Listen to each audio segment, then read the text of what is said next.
The surgical lights burned overhead as Dr. Marcus Kane stood frozen in the emergency bay, his blood-soaked scrubs clinging to his chest. The patient, a teenage girl with catastrophic internal bleeding, had just flatlined for the third time.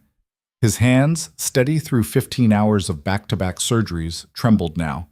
Not from exhaustion, from rage. "You're done here," Director Whitmore had announced 30 minutes earlier, ripping Marcus's ID badge from his neck while the girl's family wept in the waiting room.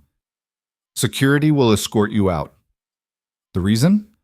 Marcus had refused to prioritize a city councilman's routine gallbladder removal over the dying teenager. Now, as alarms screamed through Riverside Memorial Hospital and his colleagues scrambled to save the girl he'd been forced to abandon, Marcus walked toward the exit in silence. He didn't know that in exactly 47 minutes, every phone in the building would ring simultaneously, or that the voice on the other end would ask for him by a name he hadn't used in 6 years. If you want to see how far a man can fall before rising, stick with me until the end. Drop a comment with your city. I want to know how far this story travels. The rain hit Marcus's face the moment he pushed through the hospital's glass doors. October in Riverside City always brought storms that turned the streets into mirrors, reflecting the neon pharmacy signs and ambulance lights in fractured patterns. He stood there, letting the water soak through his scrubs, wondering how the hell everything had collapsed in a single shift. Behind him, Riverside Memorial rose like a glass and steel monument to modern medicine. 12 stories of cutting-edge equipment, research labs, and the best surgical suites in 3 states. He'd given them 4 years. 4 years of double shifts, of missing his sister's wedding because a bus crash filled the trauma bay, of learning every nurse's name and remembering their kids' birthdays because that's what good doctors did. Dr. Kane?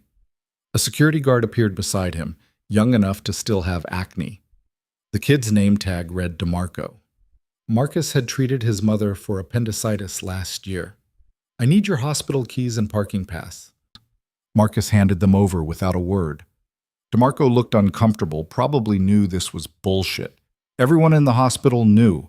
But Director Whitmore ran Riverside Memorial like his personal kingdom, and kingdoms needed examples, someone to parade around as a warning, someone to remind the other doctors that clinical excellence meant nothing compared to donor relations. "Sorry, Doc," DeMarco muttered, pocketing the items. "This is messed up." "Just doing your job." The parking garage elevators smelled like piss and stale coffee. Marcus pressed the button for level 3, watching the numbers climb while his phone buzzed incessantly in his pocket. Texts from nurses, from residents, from Dr. Sarah Chen in cardiology. "This is wrong. We're filing a complaint. Don't leave." He'd answer them later. Right now, all he could see was the girl's face, pale against the surgical drapes, her chest rising and falling with mechanical precision as the ventilator breathed for her. Mia Rodriguez, 16 years old. Motorcycle versus semi-truck on Highway 9. Ruptured spleen, liver laceration, suspected pelvic fracture. She'd been unconscious when they brought her in, but her driver's license photo showed braces and a soccer uniform. Someone's daughter. Someone's whole world. His car sat in the far corner, a 10-year-old Honda Civic with a cracked windshield he kept meaning to fix. Marcus slid behind the wheel and just sat there, hands on the steering wheel, water dripping from his hair onto the dashboard. The parking garage was quiet, except for the rain drumming on concrete and the distant wail of sirens. Always sirens in this part of town. The call from Director Whitmore had come at 9:47 p.m., right as Marcus was closing Mia's abdomen. The repairs had been delicate. Her spleen was salvageable if he worked fast, but one wrong move and she'd bleed out before they could get more blood into her. "Dr. Kane, Councilman Breslin is in pre-op. He's been waiting 40 minutes. Marcus had kept his eyes on the surgical field, hands moving with precision. "I'm in the middle of a procedure." Dr. Patterson can finish. "The councilman is a priority donor to this hospital. His gallbladder should have been removed an hour ago. It's a routine cholecystectomy. He's stable. This patient is dying." The silence on the other end lasted 3 seconds. Long enough for Marcus to complete another suture. Long enough for him to realize he'd just crossed a line he couldn't uncross. "Then you're not coming back," Whitmore had said, and disconnected. The memory made Marcus's jaw clench hard enough to hurt. He turned the key and the Civic coughed to life, engine rattling like loose change in a tin can. The parking attendant, an older woman named Gloria, who always had butterscotch candies in her pocket, waved him through without making eye contact. She'd worked at Riverside for 20 years. She knew how this worked. Saw doctors come and go, saw reputations built and destroyed, saw the machinery of hospital politics grind up anyone who forgot their place. The streets were empty at this hour, just a few late-night buses and delivery trucks. Marcus drove on autopilot, muscle memory taking him toward his apartment in Oakmont District. He passed the 24-hour bodega where he bought coffee at 5 a.m., the intersection where he'd treated a stabbing victim on the sidewalk last year because the ambulance was stuck in traffic, the park where homeless people slept under tarps and cardboard. Riverside City at night was a different animal than during the day. The corporate towers went dark, the restaurants closed, and what was left was the real city, the one that bled and hurt and needed doctors who gave a damn. Marcus had loved this place once, had believed he could make a difference here. His phone rang. Not a text, an actual call. The screen showed an unknown number with a 703 area code. Virginia. Military, probably. Marcus almost didn't answer, but habit, years of being on call, made him hit the green button. Yeah? Is this Doctor? Marcus Kane. A woman's voice, professional, crisp, the kind of voice that gave orders and expected them followed. Not anymore, apparently. Sir, this is Sergeant Mills from the 47th Military Police Battalion stationed at Fort Harrison. We need you to return to Riverside Memorial immediately. Marcus pulled over so fast his tires squealed against the wet pavement.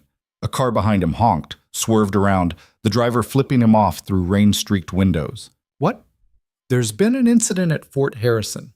Multiple casualties are being airlifted to your location. Command is requesting your presence. I don't work there anymore. They fired me 3 hours ago. Sir, I'm not asking about your employment status. I'm telling you that Lieutenant Colonel James Ryder specifically requested you by name. He says it's urgent. The name hit Marcus like a punch to the gut. James Ryder. He hadn't heard that name in 6 years. Not since he'd left the Army Medical Corps. Not since the court-martial that had cleared him but destroyed his career anyway. Not since Kandahar and the field hospital, and the night 18 soldiers died because someone higher up the chain made a call that prioritized politics over lives. I can't help you, Marcus said, his voice flat. Call Dr. Patterson. He's covering trauma tonight. Dr. Kane, Colonel Ryder was very specific. He hung up. Sat there in his idling car, rain hammering the roof, while his heart tried to climb out of his chest. James Ryder. The memories came flooding back unbidden. The desert heat that made the air shimmer, the field hospital with its thin canvas walls that did nothing to stop the sounds of dying men, the smell of blood and sand and burning fuel, the explosion that had killed 18 soldiers and left Marcus holding a scalpel over a dying colonel while someone screamed about triage protocols and acceptable losses. They'd cleared him of wrongdoing. The investigation had taken 4 months, interviewed 73 people, reviewed every decision he'd made that night. Not guilty of negligence, not guilty of insubordination, not guilty of anything except trying to save lives while the command structure fell apart around him. But cleared didn't mean forgiven. The Army had let him go quietly, with an honorable discharge and a personnel file that would ensure no military hospital ever hired him again. And James Ryder, the one officer who'd defended him during the court-martial, had stayed in, kept climbing the ranks, kept serving while Marcus tried to forget he'd ever worn the uniform. The phone rang again. Same number. Marcus turned it off. He drove home, parked in his building's underground garage, and took the elevator to the 8th floor. His apartment was exactly how he'd left it 14 hours earlier. Coffee mug in the sink with a ring of dried residue, unmade bed with sheets twisted from restless sleep, textbooks scattered across the dining table because he'd been studying for his trauma recertification exam. All pointless now. You didn't need certification when you didn't have hospital privileges. Marcus stripped off his scrubs, the fabric stiff with dried blood, Mia's blood, and stood under a scalding shower until his skin turned red and the water ran cold.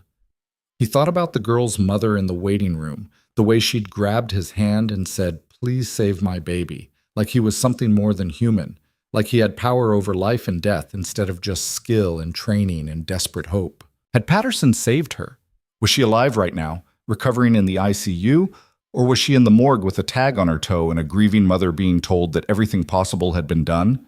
Marcus pulled on sweatpants and a t-shirt, grabbed a beer from the fridge, and was twisting the cap when someone knocked on his door. Not a friendly knock. The kind that meant business. Loud, insistent. The knock of people who wouldn't take no for an answer. Through the peephole, Marcus saw two men in military uniforms. One was tall and broad-shouldered, maybe 6'3", with the kind of build that came from years of carrying heavy equipment. The other was shorter but looked harder, with sergeant stripes visible on his sleeve and a face that had seen things. They stood with the posture of people who'd never heard the word no and didn't plan to start now. "Dr. Kane," the tall one called through the door. His voice carried the flat authority of an officer used to being obeyed. "Captain Morrison, U.S. Army. We need to speak with you." "I already told your people I can't help." "Sir, we're not leaving. We can talk out here where your neighbors can hear every word, or you can let us in. Your choice, but we're having this conversation one way or another." Marcus looked through the peephole again. The hallway was empty except for these two, but he could hear Mrs. Chen next door running her dishwasher, the Lopez family upstairs arguing about something. The building's normal nighttime sounds. If these guys started making noise, everyone would hear. He opened the door. The two men stepped inside without waiting for invitation, eyes sweeping the apartment with professional assessment. The captain, Morrison, looked at the medical textbooks, the framed diploma from Johns Hopkins on the wall, the stack of surgical journals on the coffee table. The sergeant's gaze lingered on the beer in Marcus's hand, then moved to the window where rain streaked down the glass in patterns like tears. "This won't take long," Morrison said. He had a scar running from his left temple to his jaw, the kind that came from shrapnel or a knife. Fort Harrison had a training accident 6 hours ago, explosion in the munitions depot during a late-night drill. 17 soldiers wounded, 4 critical. They're being transferred to Riverside Memorial because it's the only Level 1 trauma center within helicopter range that can handle mass casualties. "Then you don't need me. You need the hospital's trauma team. We need you specifically." Morrison pulled out a tablet, brought up a photo.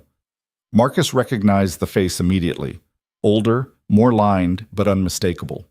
Colonel Ryder, now with silver in his hair and more medals on his chest. The Purple Heart was new. So was the scar that ran down the left side of his neck.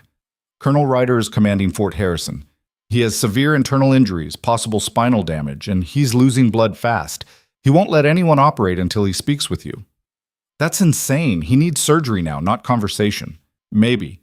But he's also in charge of a base housing classified weapons systems and has command authority over this entire region's military installations. If he dies because you're too proud to show up, that's on you. And if he dies without transferring command properly, that's a national security problem. The sergeant spoke for the first time, his voice carrying a slight southern drawl that reminded Marcus of home. "Doc, I was in Kandahar, 3rd Infantry Division, deployed the same time you were there with the Medical Corps. I know what happened with the court-martial, what they tried to pin on you, but the colonel's one of the good ones. He defended you then when nobody else would, and he's asking for you now. That should mean something." It did mean something. That was the problem. Marcus looked at these men, at their pressed uniforms and polished boots, and saw himself 8 years younger, fresh out of medical school, determined to serve his country. Before the politics and the lies and the night that had cost him everything he'd believed about duty and honor. Before he'd learned that doing the right thing could destroy you just as thoroughly as doing the wrong thing. "I'm not military anymore," he said quietly. "And I don't work at Riverside Memorial. I can't just walk into a hospital that fired me and start cutting people open. That's not how this works." "The hospital director's been informed of the situation," Morrison said. "You'll have full access and immunity from any administrative action. This is a federal matter now. Your personal disputes with hospital management are irrelevant." The words hung there, cold and final. Marcus thought about Mia Rodriguez, probably still in surgery with Patterson fumbling through repairs that Marcus could have finished an hour ago. He thought about Director Whitmore, smug in his office, already composing the memo about insubordination and proper hospital hierarchy, and the importance of respecting donor relationships. And he thought about James Ryder, bleeding out while waiting for a surgeon who might never come. A man who'd stood up for him when it mattered, who'd testified at the court-martial that Captain Kane had made the right calls under impossible circumstances, who'd put his own career at risk to defend someone he barely knew. Give me 5 minutes to change, Marcus said. He pulled on clean scrubs from the set he kept at home for emergencies, grabbed his go bag with his personal instruments, the ones he'd bought with his own money, kept sharp and clean and ready because you never knew when you'd need them. The surgical loops his father had given him when he graduated medical school. The retractors he preferred over the hospital's standard issue. Tools of the trade, each one familiar as his own hands. Marcus followed the soldiers down to a black SUV idling at the curb. Engine running, windows tinted dark enough to hide whatever secrets the military needed to hide. The rain had intensified, turning the streets into rushing streams that overflowed the gutters and flooded the intersections. They drove fast, lights flashing but no siren, cutting through red lights while the sergeant coordinated with someone on the radio. ETA is 4 minutes, he reported, voice clipped and professional. The first helicopter's landing now. Second and third birds are 2 minutes out. Marcus watched the city blur past, familiar landmarks rendered strange by speed and darkness, and the surreal feeling that his life had just been yanked in a direction he couldn't control. They passed the courthouse where he'd testified at a malpractice trial, not as defendant, but as expert witness, explaining to a jury why sometimes patients died despite everything being done right. The park where he ran on his rare days off, circling the lake until his legs burned and his mind went quiet. The coffee shop that opened at 5 a.m. just for hospital staff, where the owner knew everyone's order by heart. Riverside Memorial appeared ahead, now surrounded by military vehicles. Humvees blocked the emergency entrance, soldiers in combat gear directing a choreographed chaos of personnel and equipment. A Black Hawk helicopter sat on the helipad, rotors still spinning, downdraft flattening the rain into horizontal sheets. Medics rushed a gurney toward the building, the patient's face obscured by oxygen masks and blood-soaked bandages. The SUV pulled up to a side entrance Marcus had never used, some kind of VIP access point, probably where board members and donors came and went. A captain was waiting, clipboard in hand, face tight with stress. She looked young for her rank, maybe 30, with the kind of competence that came from managing impossible situations on a daily basis. Dr. Kane, I'm Captain Rodriguez, liaison officer for this operation. She fell into step beside him as they moved through the door. Colonel Ryder's in Trauma Bay 1. Dr. Patterson tried to examine him 10 minutes ago, but the colonel refused treatment. He's conscious but fading. Blood pressure's dropping. We need you in there now. Is he stable enough to wait? No, but he won't let us proceed without talking to you first. They moved through corridors Marcus knew intimately, past the radiology suite where he'd spent countless hours reviewing CT scans, past the surgical wing where he'd performed hundreds of operations, past nurses who did double takes at seeing him back. Julie from the ICU looked like she wanted to say something but just nodded. Tom from orthopedics mouthed, "What the hell?" Marcus didn't have answers. The trauma bay doors swung open, and Marcus stepped into controlled chaos. 4 beds, all occupied by soldiers in various states of injury. The smell hit him first, blood and antiseptic and something else, something chemical that didn't belong. Burns, maybe, or explosive residue. Nurses moved between the beds with practiced efficiency, hanging blood, adjusting monitors, calling out vitals in the shorthand language of emergency medicine.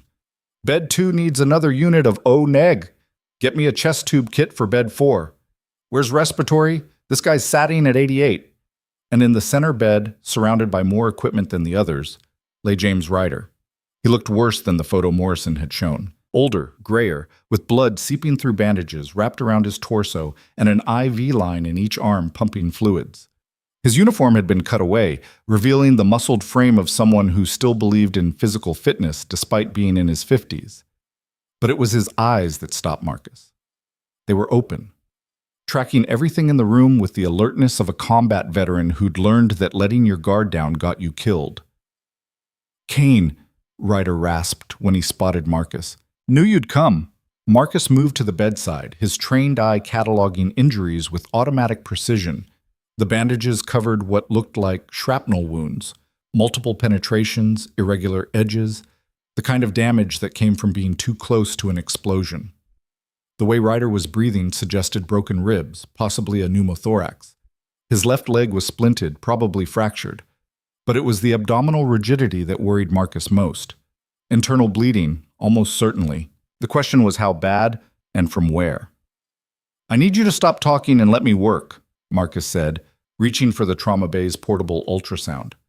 Can't. Ryder's hand shot out, grabbed Marcus's wrist with surprising strength for someone who should be in shock. Need to tell you something first. They're lying to you.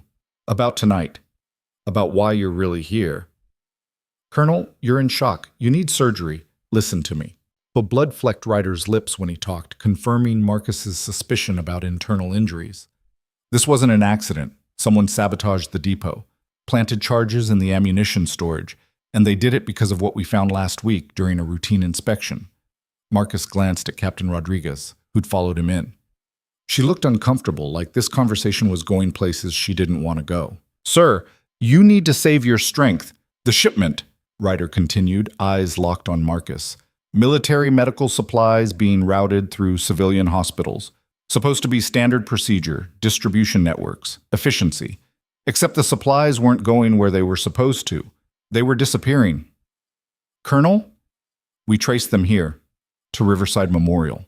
Found invoices, shipping manifests, documentation that didn't add up. Someone's running a supply theft operation, moving military-grade equipment and pharmaceuticals through this hospital's distribution network. And when we started asking questions, he coughed, a wet, horrible sound that made the monitors scream warnings. They needed a distraction, needed to bury the evidence, needed... His eyes rolled back. The cardiac monitor flatlined with that sound every doctor dreads. The steady, unbroken tone that means a heart has stopped. He's in VFib, Marcus shouted, though the nurses were already moving. Charge to 200. Everyone clear. The defibrillator paddles pressed against Ryder's chest. The body arced, muscles contracting involuntarily, then collapsed back to the bed. The monitor showed the same deadly rhythm. Ventricular fibrillation, the heart quivering uselessly instead of pumping. Again, 300. This time, the line steadied. Sinus rhythm, weak and thready, but present.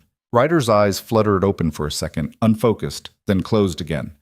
Get him to OR2, Marcus ordered, falling back into the familiar rhythm of command. Type and cross for 10 units. Activate the massive transfusion protocol. And someone find me an anesthesiologist who's available now. A nurse, Maya, one of the good ones who'd worked trauma for 15 years, nodded and grabbed the phone. Dr. Brennan's upstairs. I'll page him stat. Marcus was stripping off his jacket and heading for the scrub room when Director Whitmore appeared at the trauma bay entrance, flanked by two men Marcus didn't recognize. One wore a colonel's uniform, older than Ryder, with the kind of bearing that suggested he'd spent more time behind a desk than in the field. The other was civilian, a suit that screamed federal agent, dark, expensive, with a bulge under the left arm that could only be a shoulder holster. Whitmore's face was red, the way it got when someone had the audacity to challenge his authority. Dr. Kane, what the hell are you doing here? I terminated your employment. Military authorization, Captain Rodriguez said, stepping between them. Dr. Kane is operating under federal orders. You've been informed of the situation. I've been informed that my hospital is being commandeered without proper protocols. Your hospital is receiving federal casualties that require immediate treatment, the colonel interrupted. His name tag read Hastings. Dr. Kane has the necessary clearances and expertise. This conversation is over. But Whitmore wasn't done. He looked at Marcus with something close to hatred, the kind of look that came from having your authority challenged in your own domain. When this is finished, you're done. Not just here. I'll make sure every hospital in this state knows exactly what kind of doctor you are. Insubordinate, reckless, a liability. Marcus met his eyes and smiled. It wasn't a friendly smile. It was the smile of someone who'd already lost everything and had nothing left to fear. Then I guess I'd better make this surgery count. He walked into the scrub room, leaving Whitmore sputtering in the hallway. The familiar ritual of surgical preparation calmed him, hands under running water, soap worked into every crevice, the methodical counting that ensured proper sterilization. Through the window, he could see the OR team prepping, moving with efficient choreography. The anesthesiologist arrived, a rumpled man named Brennan, who looked like he'd been woken from sleep but had that calm competence that made him good in a crisis. What have we got? Brennan asked, reviewing Ryder's chart. Abdominal trauma, possible splenic rupture, definitely internal bleeding. He He coded once already. He's not stable. Then let's not waste time. Marcus pushed through the OR doors where James Ryder lay on the table, his chest rising and falling with mechanical precision as the ventilator breathed for him. The surgical nurse, an older woman named Patterson, no relation to the doctor, laid out instruments with practiced efficiency. She'd been at Riverside longer than anyone, had probably seen every kind of surgery the hospital performed, and she worked with the quiet confidence of someone who knew her job cold.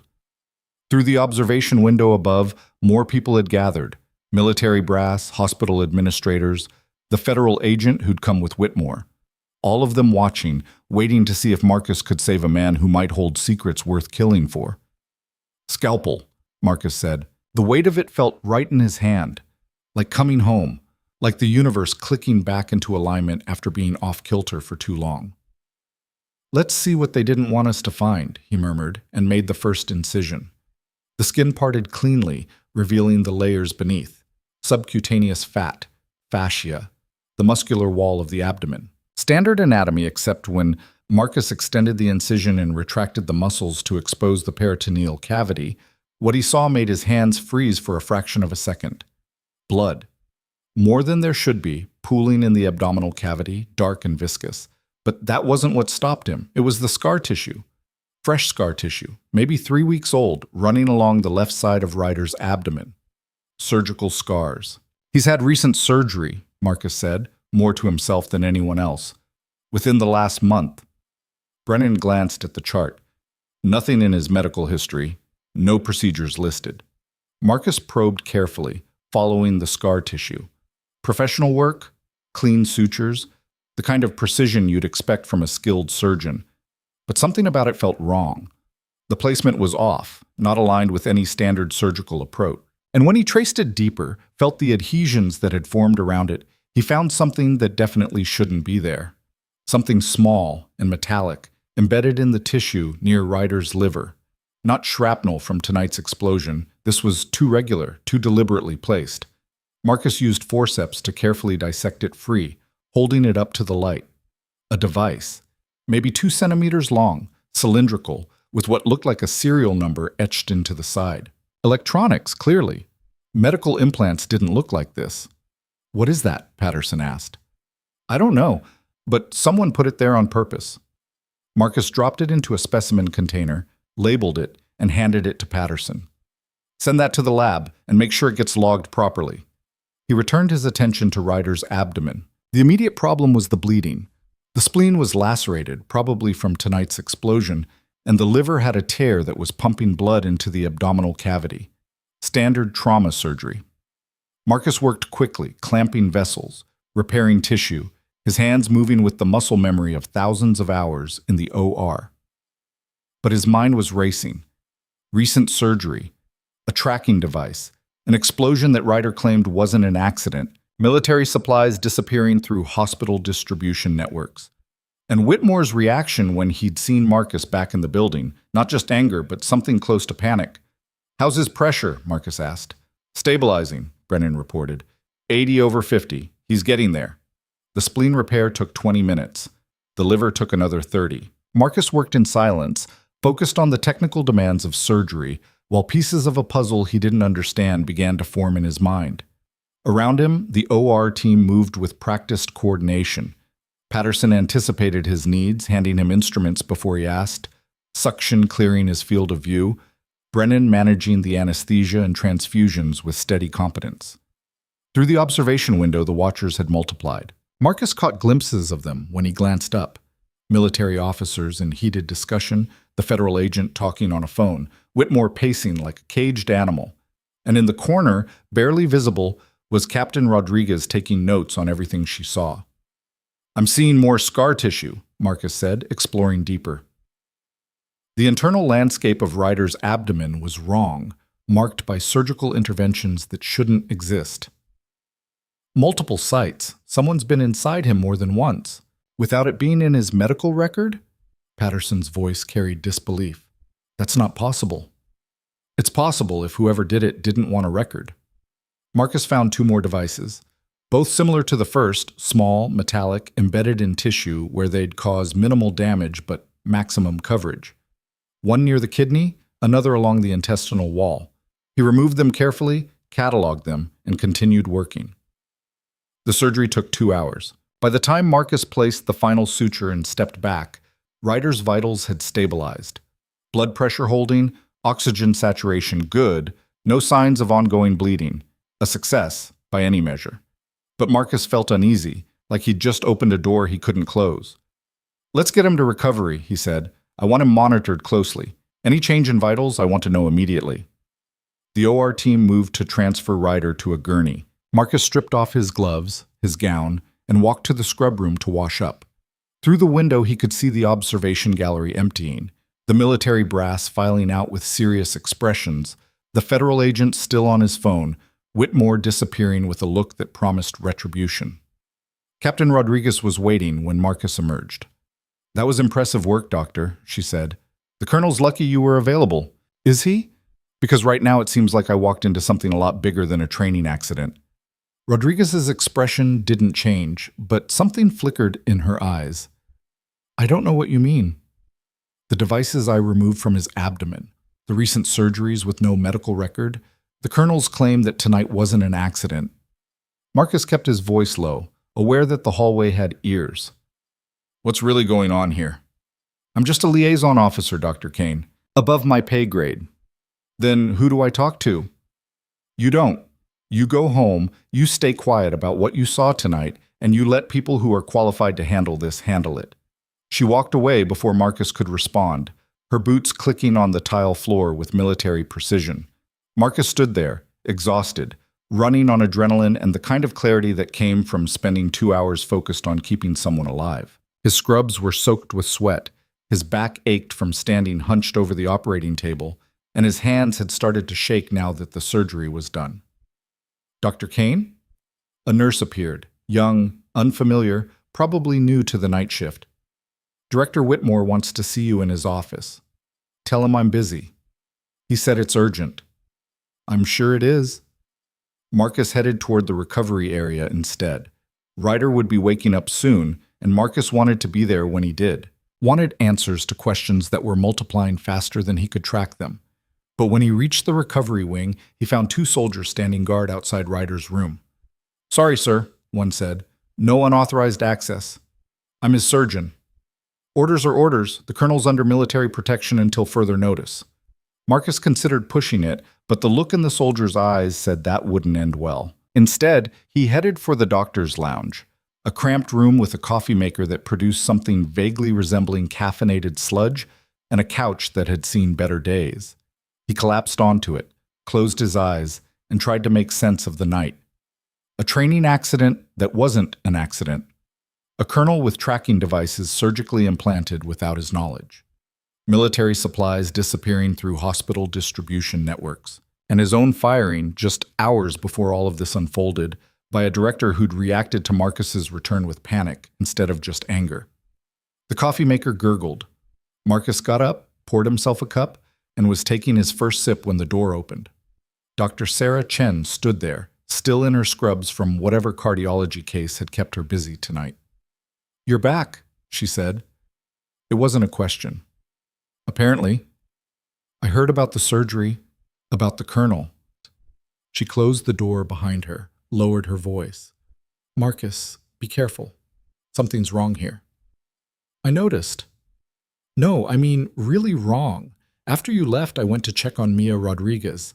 Patterson finished your surgery. She's stable. She'll probably make it. But when I was in the ICU, I saw something." Chen pulled out her phone, showed him a photo. "These transport logs. Medical supplies being moved through the hospital's loading dock at odd hours. Military shipments that don't match our inventory records." Marcus studied the photo. Columns of numbers, dates, shipment codes that meant nothing to him. "How'd you get this?" "I was looking for a patient file, grabbed the wrong binder. But Marcus, look at the quantities. That's enough morphine and surgical equipment to supply a field hospital for months. And it's all documented as going to military installations, but the routing numbers don't match any base I've ever heard of. You need to take this to someone." "Who? Whitmore? He's the one signing off on half these shipments." Chen's expression was grim. "I've worked here 6 years. I've seen administrators come and go, seen budget cuts and expansions, seen the hospital grow from 8 floors to 12. But in the last year, something changed. New suppliers, new distribution protocols, new people in procurement who don't answer questions. Before Marcus could respond, his phone buzzed. A text from an unknown number. Roof. 10 minutes. Come alone. He showed it to Chen. She frowned. That's not ominous at all. I should go. You should tell security. And say what? That I got a mysterious text after performing emergency surgery on a military officer who claims there's a conspiracy? Marcus stood, drained the rest of his coffee. I'll be fine. Famous last words. The hospital roof was accessible through a service stairwell that smelled like cigarettes and regret, the unofficial smoking area for staff who knew better but did it anyway. Marcus pushed through the metal door and stepped into rain and wind and darkness. The city spread out below, a carpet of lights that looked almost beautiful from up here. A figure stood near the edge, silhouetted against the glow. As Marcus approached, the figure turned. Colonel Hastings, the officer who'd been with Whitmore earlier. Dr. Kane, thank you for coming. Do I have a choice? There's always a choice, but some choices have better outcomes than others. Hastings moved closer, and Marcus could see he looked tired. Older than he'd appeared downstairs, with the weight of command etched into every line of his face. What I'm about to tell you is classified, but given that you're already involved, you deserve to know what you're in the middle of. I'm listening. 3 months ago, military intelligence identified irregularities in the medical supply chain. Equipment disappearing, pharmaceuticals being diverted, enough material missing to equip a small army. The investigation led here, to Riverside Memorial. Your hospital is the central node in a distribution network that's stealing millions in military medical supplies. And Director Whitmore is either complicit or incompetent. We're still determining which. Hastings pulled out a cigarette, lit it despite the rain, took a long drag. Colonel Ryder was sent to investigate. He posed as a patient, underwent unnecessary surgery so someone could plant tracking devices without arousing suspicion. We thought we could trace the supply chain, identify everyone involved, but someone figured out what he was doing. The explosion was meant to kill him and destroy the evidence we'd gathered. 17 soldiers were injured as collateral damage. 4 might not make it through the night. Hastings' voice was flat, emotionless, the tone of someone who'd learned to bury feelings because showing them was weakness. And now you're involved because you saved his life. So what happens now? Now you go home. You forget everything you saw tonight. The devices you removed from Colonel Ryder's abdomen will be classified. Your surgical report will be edited for national security purposes, and you'll receive compensation for your silence. Marcus stared at him. You're asking me to cover this up? I'm asking you to let professionals handle a complex investigation that's already claimed lives. You're a surgeon, Dr. Kane, a good one. But you're not an investigator, you're not military, and you're not equipped to deal with what's coming next. What about the people running this? Whitmore and whoever else is involved? Will be dealt with, but on our timeline, using our methods. Justice doesn't always look the way you want it to, but it happens. Hastings dropped the cigarette, crushed it under his boot. Go home. Stay out of this. That's not a request. He walked away, leaving Marcus alone on the roof with the rain and the city lights and a decision he didn't want to make. Below, in the hospital's recovery wing, James Ryder opened his eyes. The morphine drip kept the pain manageable, but his mind was clear enough to recognize the 2 soldiers stationed outside his door weren't there for his protection. They were there to keep him quiet, to make sure he didn't talk to anyone, especially not Marcus Kane. But Ryder had spent 30 years in the military learning how to plan for contingencies. Before the explosion, before the surgery, he'd made preparations, copied files, documented evidence, created a dead man's switch that would activate if he didn't check in every 12 hours. The clock was ticking, and in Director Whitmore's office, 3 floors above the trauma bay, the man himself sat behind his desk reviewing security footage. Multiple screens showed different angles of the OR where Marcus had operated. The recovery wing where Ryder lay sedated, the loading dock where another shipment was scheduled to arrive in 4 hours. His phone rang. Private number. We have a problem, he said when he answered. Kane saw too much. The voice on the other end was distorted, unrecognizable. Then eliminate the problem. He's protected. Military's watching him. Not well enough? Handle it. Tonight. The line went dead. Whitmore sat in his leather chair surrounded by diplomas and awards and photos with politicians and made a decision he'd probably made before. Some problems couldn't be reasoned with. They had to be removed. He picked up his office phone, dialed a number from memory. "We need to talk about Dr. Kane. How quickly can you move?" Marcus made it back to his apartment at 4 a.m., exhausted, confused, and increasingly certain that walking away wasn't an option. Chen's photos were on his phone. The 3 devices he'd removed from Ryder sat in the hospital's pathology lab, cataloged and waiting for analysis. And somewhere in Riverside Memorial's administrative offices, there were records that would prove everything Ryder had claimed. He needed to find them before they disappeared. His apartment felt different now. The same space he'd left hours ago, but charged with new significance. Every shadow looked suspicious. Every sound made him tense. Marcus checked the locks, drew the curtains, and sat at his dining table with his laptop. If Whitmore was running a supply theft operation through the hospital, there'd be evidence in the procurement records. Invoices, shipping manifests, inventory discrepancies. The kind of paper trail that administrators thought they could bury, but that always left traces if you knew where to look. Marcus had access to the hospital's internal network. Technically, he should have been locked out when they fired him, but IT was slow and bureaucratic and probably hadn't processed the termination yet. He logged in, navigated to the financial systems, and started searching. What he found made his blood run cold. Shipments worth millions, all signed off by Whitmore. Military equipment routed through Riverside Memorial to addresses that didn't exist. Pharmaceuticals ordered in quantities that no hospital could use, then marked as transferred to facilities that had no record of receiving them. A systematic looting operation that had been running for at least 18 months. And buried in the records, hidden in what looked like routine inventory transfers, were names, military personnel, civilian contractors. A network that stretched from Fort Harrison to hospitals in 3 states to offshore accounts in countries that didn't ask questions. Marcus was downloading files when his apartment's fire alarm went off. Not his alarm. The building's central system, an ear-splitting wail that meant everyone needed to evacuate. He could hear doors opening, voices in the hallway, the Lopez family shouting at their kids to move faster. But Marcus didn't smell smoke, didn't hear the sound of fire. And when he looked out his window, there was no glow of flames, no signs of an actual emergency. Just 2 men in the parking lot below, looking up at his building, waiting. He grabbed his laptop, shoved it in his backpack along with his phone and wallet, and headed for the door. The hallway was chaos, neighbors streaming toward the stairwell, Mrs. Chen from next door clutching her cat, the college students from 8C complaining about the hour. Marcus joined the flow, but instead of following everyone down to the main exit, he broke off at the 6th floor and took the service stairs that led to the building's basement, the same route the maintenance staff used, the one that exited through the parking garage. Behind him, he heard footsteps. Heavy. Running. Not the panicked shuffle of evacuees, but the purposeful stride of pursuit. The basement corridor was concrete and pipes, lit by flickering fluorescent tubes that created pools of shadow. Marcus ran, his footsteps echoing, while the sounds of pursuit grew closer. A door at the end led to the parking garage, and he hit it at full speed, bursting into the oil-stained dimness where residents parked their cars. His Civic was 3 rows over. Marcus fumbled for his keys, got the door open, threw himself inside. The engine coughed, sputtered, and for one horrible second he thought it wouldn't start.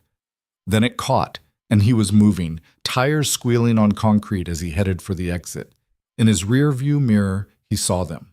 The 2 men from outside, now running through the garage, one speaking into a radio. Marcus hit the exit ramp at 40 miles per hour, the Civic's suspension bottoming out as he bounced onto the street. The city was still dark, the hour too early for morning traffic. Marcus drove without destination, just putting distance between himself and the apartment while his mind raced. They'd tried to flush him out, probably planned to grab him during the evacuation chaos, which meant Colonel Hastings had been wrong. Marcus wasn't protected. He was a target. His phone rang. Unknown number. Against his better judgment, he answered. "What?" "Dr. Kane, this is Captain Rodriguez. Where are you?" "Driving. Someone just tried to grab me at my apartment." "I know. I saw them on the building's security feed." Her voice was tight. "You need to get somewhere safe. somewhere public with witnesses. Why would you help me? Because Colonel Ryder trusted you and I trust him, and because I think you're the only person who can prove what's really happening at that hospital. A pause. There's a diner on 5th and Morrison, the Blue Moon. It's open 24 hours. Get there, stay visible, and wait for me. The line went dead. Marcus drove toward 5th Street, checking his mirrors constantly for signs of pursuit. The city was waking up, delivery trucks making rounds, buses starting their routes, the first trickle of early commuters heading to jobs that started before dawn. Normal life, continuing like the world wasn't falling apart. The Blue Moon Diner was a chrome and neon relic from the 50s, the kind of place that served breakfast all day and didn't ask questions. Marcus parked where he could see the entrance, grabbed his backpack, and went inside. A waitress who looked like she'd been working since the diner opened in 1952 barely glanced at him. "Sit anywhere, honey." He chose a booth near the window, ordered coffee he didn't want, and waited. The laptop sat in his backpack, loaded with evidence that could bring down Whitmore and expose a network that had stolen millions. But evidence meant nothing if he couldn't survive long enough to share it. 20 minutes later, Captain Rodriguez slid into the booth across from him. She looked different in civilian clothes, jeans and a jacket, hair down instead of pulled back in military regulation. But her eyes had the same sharp assessment, constantly scanning the diner for threats. "Show me what you found," she said. Marcus pulled up the files on his laptop, turned the screen so she could see. Her expression didn't change as she scrolled through the procurement records, the shipping manifests, the network of names and accounts. But her jaw tightened, and when she finally looked up, there was steel in her gaze. "This is worse than we thought. The colonel suspected a supply theft operation. He didn't realize it was this organized." She pulled out her phone, started photographing the screen. "With this evidence, we can arrest everyone involved. Whitmore, the military personnel on his payroll, the whole network. What about me? What about you?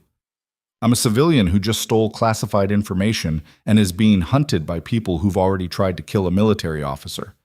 Where do I fit in your plans?" Rodriguez met his eyes.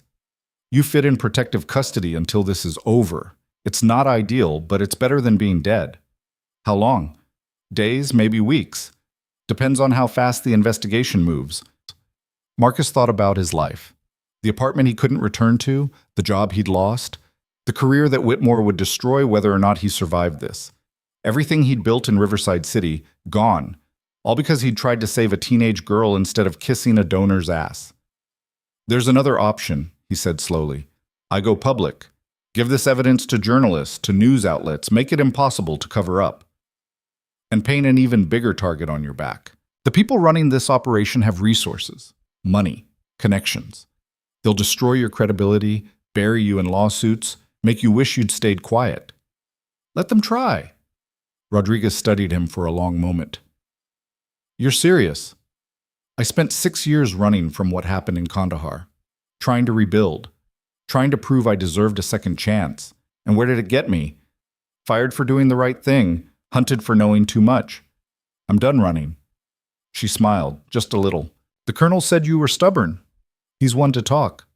"There's a reporter, investigative journalist with the Riverside Chronicle. Her name's Amanda Cross, and she's been asking questions about military supply chains for months. Nobody would talk to her. But if you give her this," Rodriguez gestured at the laptop, "she'll run with it, and once it's public, killing you becomes pointless." "Where do I find her?" Rodriguez pulled out a business card, wrote an address on the back. "Her office. She gets in early, should be there by 6. She stood, dropped cash on the table for the coffee. "Good luck, Dr. Kane. And for what it's worth, I think you're doing the right thing." She left, disappearing into the pre-dawn darkness while Marcus sat alone in the booth with his coffee and his evidence and a decision that felt both terrifying and liberating. The waitress refilled his cup without asking. On the TV mounted in the corner, the morning news was starting, traffic reports and weather, and a story about last night's explosion at Fort Harrison that called it a tragic accident during routine training. Marcus finished his coffee, left a generous tip, and drove toward the address Rodriguez had given him.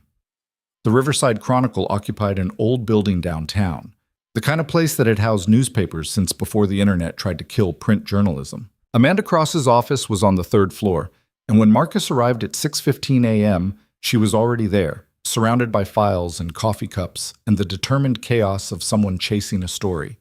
She looked up when he knocked. "We're not open for walk-ins." Then she saw his face, and something clicked. "Dr. Kane? The trauma surgeon who got fired last night?" News travels fast. "It's my job to make it travel. What can I do for you?" Marcus set his laptop on her desk, opened the files. "I can give you the story of the year, but you need to publish it today, before the people involved realize what's happening." Amanda Cross looked at the screen, and her eyes went wide. "Holy hell, is this real?" "Every word, and I can prove all of it." She grabbed her phone, started making calls. "I need the legal team in here now, and someone get the editor. We're going to need extra print runs." Outside, the sun was rising over Riverside City, painting the buildings in shades of gold and red.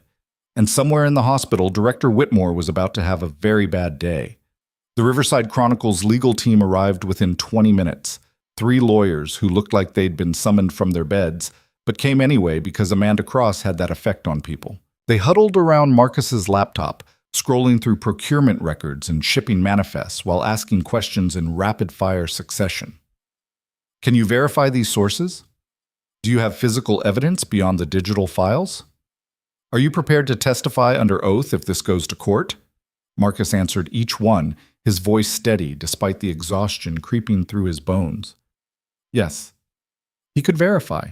The devices he'd removed from Colonel Ryder's abdomen were in Riverside Memorial's pathology lab.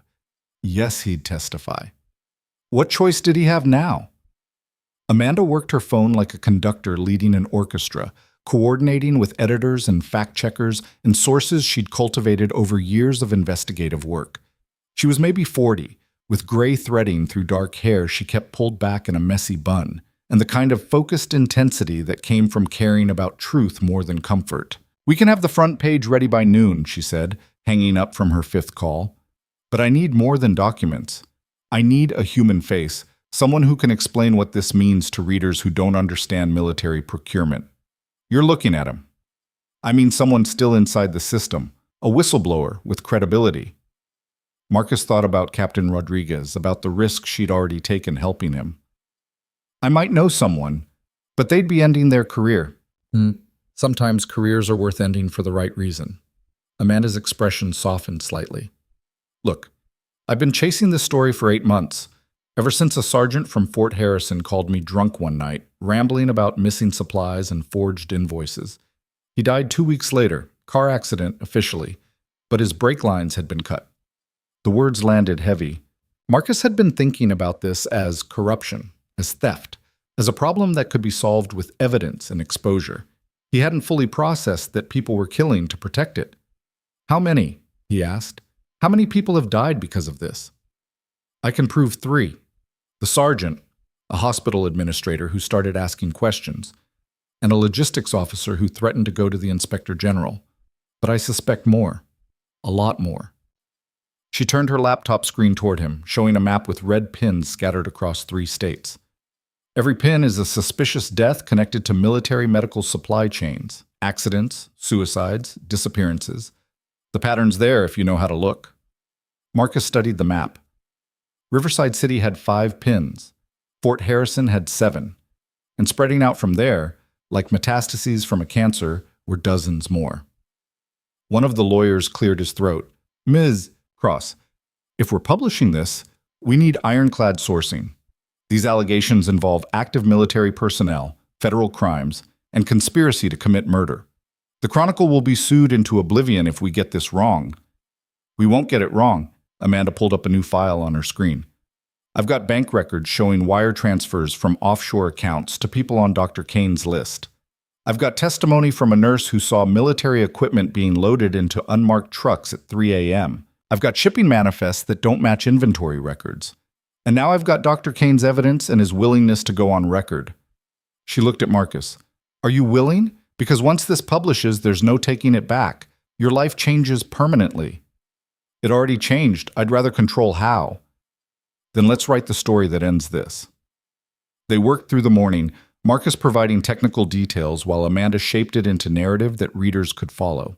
The lawyers reviewed every paragraph, flagging claims that needed additional sourcing, suggesting language changes that reduce legal exposure without softening the impact. By 11 a.m., they had a draft. Military hospital network exposed in multi-million-dollar theft ring, read the headline. Below it, Marcus's face stared from a photo Amanda had taken an hour earlier. He looked tired, angry, and absolutely certain. The face of someone who'd decided that surviving with dignity mattered more than surviving at all costs. Amanda sent the final draft to her editor. It'll be online in an hour. Print edition hits the streets by 2 p.m. After that, everyone involved is going to know their names are public. What about protection? One of the lawyers asked. Dr. Kane's apartment was compromised. He's a target. I've got a friend who owns a hotel downtown, Amanda said. The Westridge. Old building, lots of exits, security cameras everywhere. I'll call in a favor, get you a room under a fake name. Stay there, keep your head down, and let the fallout happen. Marcus wanted to argue, to say he could take care of himself, but the truth was he'd been running on adrenaline and coffee for 18 hours, and the crash was coming. Okay. Amanda drove him to the Westridge herself, a brick building that had probably been elegant in the 1920s and was now just dignified in its decay. The lobby had marble floors worn smooth by generations of feet, and the clerk at the front desk took Amanda's cash without asking for ID. Room 412, he said, handing over a physical key instead of a card. Elevators to your left. The room was small but clean, with a window overlooking 4th Street and a bed that looked like heaven. Marcus dropped his backpack, kicked off his shoes, and sat on the edge of the mattress. His phone buzzed. Texts from numbers he didn't recognize, probably reporters who'd already gotten wind of the story. He turned it off. Sleep should have come easily. Instead, Marcus lay staring at the ceiling, mind racing through everything that had happened in the last 24 hours. Mia Rodriguez flatlined on the operating table, Director Whitmore ripping away his badge, James Ryder whispering about conspiracies while bleeding out, the tracking devices hidden in human tissue, the files proving systematic theft, the realization that people had died to keep these secrets buried, and now his face was about to be plastered across the front page of the Riverside Chronicle, marking him as the person who'd torn the whole thing open. He must have dozed off eventually because the next thing Marcus knew, someone was pounding on the door. He jerked awake, disoriented, reaching for his phone before remembering he'd turned it off. The pounding continued. "Dr. Kane, open up! Police!" Marcus's heart kicked into overdrive. He moved to the window, looked down at the street 4 stories below, too high to jump. The pounding got louder. "We know you're in there. We have a warrant for your arrest." Arrest? For what? Marcus's mind raced through possibilities: theft of classified information, violation of HIPAA, unauthorized access to hospital records. All technically true, all things he'd done, but the timing felt wrong. The story had only been online for 3 hours. He powered on his phone. Immediately, it exploded with notifications. Texts, calls, news alerts. The first one he saw made his stomach drop. Breaking. Trauma surgeon arrested in connection with Fort Harrison explosion. Marcus scrolled frantically through the alerts. According to the news, evidence had been found linking him to the munitions depot sabotage. Traces of explosive residue in his apartment, communications with known domestic terrorists, a motive based on his dishonorable discharge from the Army Medical Corps, except his discharge hadn't been dishonorable. It had been honorable, but apparently that detail was being conveniently forgotten. "Dr. Kane, last chance." Someone was framing him. Someone with enough resources to plant evidence, manufacture communications, and coordinate a full media blitz in the time it took for Amanda's story to go live. Someone who'd realized that discrediting Marcus was easier than disproving his evidence. The door splintered. Marcus grabbed his backpack and ran for the bathroom, the only room with a lock. Behind him, police flooded into the room. He counted at least 4 through the gap before he got the bathroom door closed. Heavy boots on carpet. Radio chatter. The mechanical sound of weapons being drawn. "Come out with your hands visible." The bathroom had a window. Small, probably hadn't been opened in decades, but Marcus forced it up. Outside was a fire escape, rusted but still attached to the building. He squeezed through the window just as the bathroom door buckled under someone's shoulder. The fire escape rattled under his weight, flakes of rust drifting down to the alley below. Marcus descended as fast as he dared, the metal groaning with each step. Above him, someone leaned out the window. "He's on the fire escape! Rear exit!" Marcus hit the alley running. The backpack bounced against his spine, his laptop inside probably getting destroyed, but he couldn't stop. The alley opened onto a side street he didn't recognize. He turned left, sprinting past dumpsters and delivery entrances, looking for anywhere to hide. A delivery truck idled at the curb, driver inside checking his manifest. Marcus didn't think, just acted. He vaulted into the back of the truck, squeezing between boxes of restaurant supplies. The driver must have heard something because he called out, "Who's there?" But Marcus stayed silent, pressed against cardboard, barely breathing. The truck lurched into motion. Through the gap in the doors, Marcus watched the hotel recede. Police cars pulled up, lights flashing, officers spilling out. But they were searching the wrong direction, expecting him to run toward the main streets. The truck drove for maybe 20 minutes before stopping. Marcus heard the driver get out, footsteps fading. He waited another 5 minutes, then carefully pushed open the rear doors. He was at a restaurant supply warehouse on the industrial edge of town, surrounded by buildings that looked abandoned or close to it. His phone buzzed. Amanda Cross. "Where are you?" she demanded. "The police just raided the hotel." "I noticed. They're saying I caused the explosion at Fort Harrison." "I know, it's bullshit, but they've got evidence. Or what looks like evidence. This is a coordinated response, Marcus. Someone with serious resources is trying to bury you." "Whitmore?" "Bigger than Whitmore. I've been digging while you were sleeping. The supply theft network connects to people in Defense Department procurement, military intelligence, even a few members of Congress. This isn't just about stealing morphine and selling it. It's about creating a parallel supply chain that can move anything anywhere without oversight." Marcus leaned against the truck, processing. "Weapons. Weapons, explosives, technology. Medical supplies were just the beginning, the proof of concept. Once they perfected the system, they scaled it up." Amanda's voice was tight. "And now they're using that same system to frame you. The explosive residue in your apartment probably came from their own stockpiles. The communications, fabricated or made to look like yours. They control enough of the infrastructure to make anything look real." "So what do I do?" "Stay hidden. I'm working my sources, trying to find someone in law enforcement who isn't compromised. But Marcus, you need to understand, if they catch you, you're going into a hole. Not jail. A black site. Somewhere you disappear and nobody asks questions." The line went dead. Marcus stood in the shadow of the warehouse, alone, hunted, with no clear path forward. Everything he'd done, saving Ryder, finding the evidence, going public, had been anticipated and countered. They'd turned his exposure into a weapon against him. His phone buzzed again, different number. "Dr. Kane, this is Dr. Patterson from the hospital." Marcus almost didn't answer, paranoid that the call was being traced, but curiosity won. "What do you want?"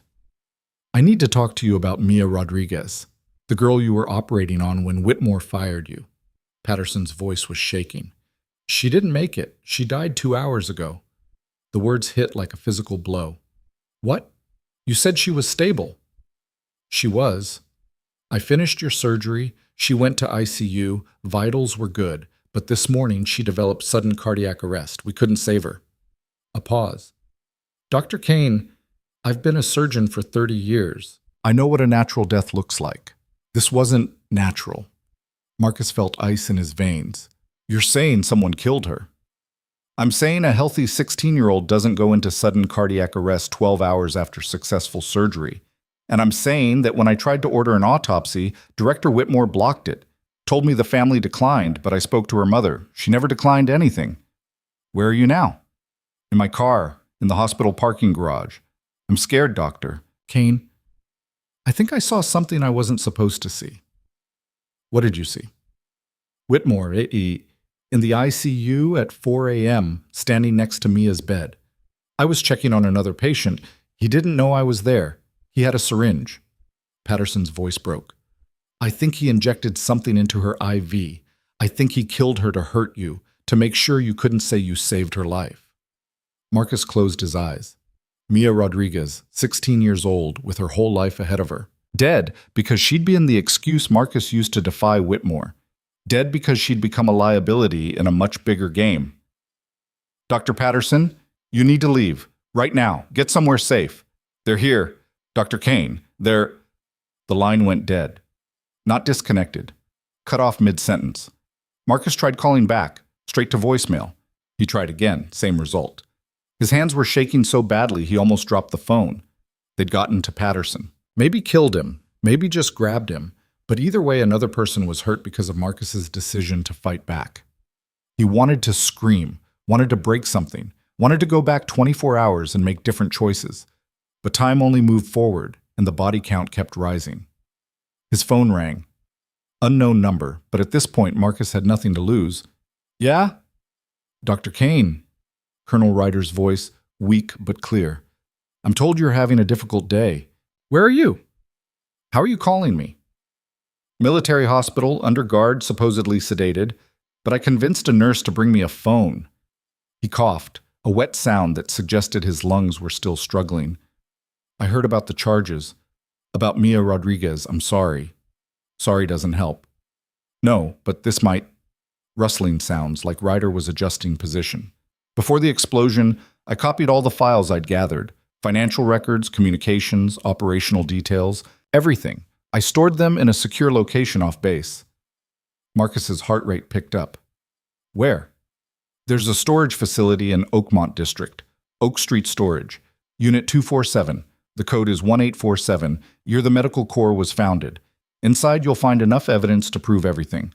The supply theft, the weapons trafficking, the people involved. Everything Amanda Cross published, but with classified military documentation to back it up. Why didn't you mention this before?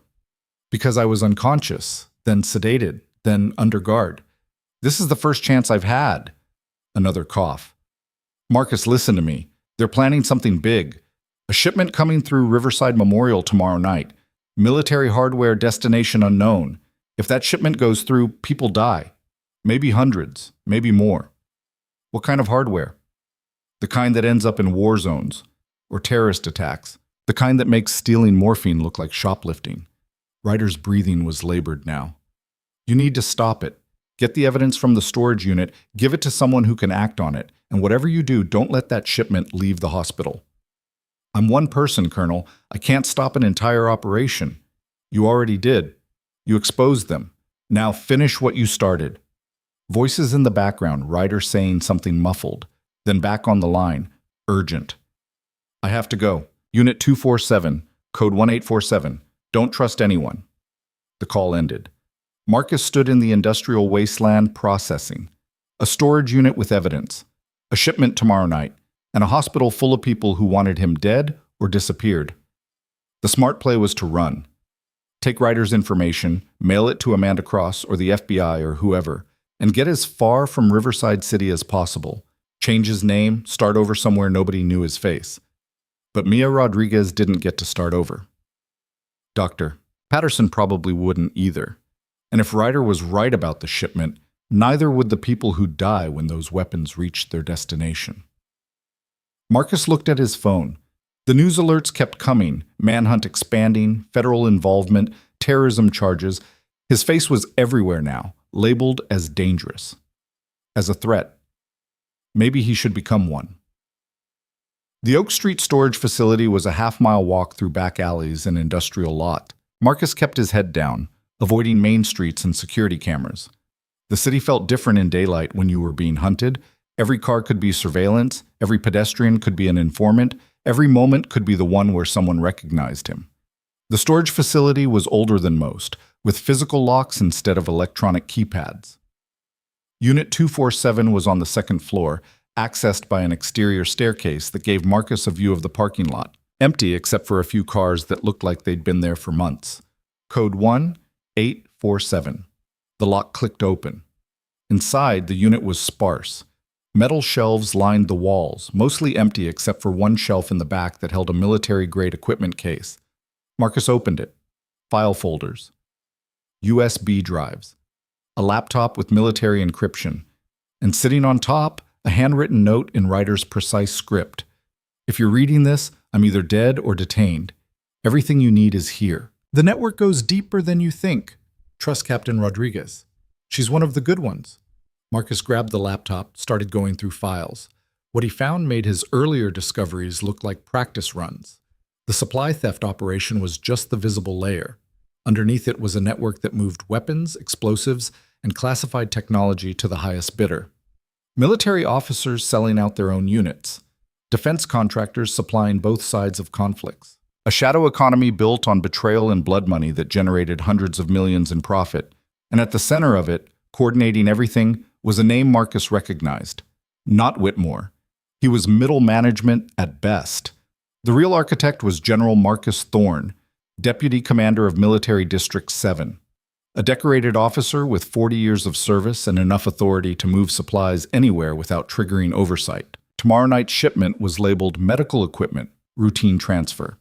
But the actual manifest, buried in encrypted files, told a different story.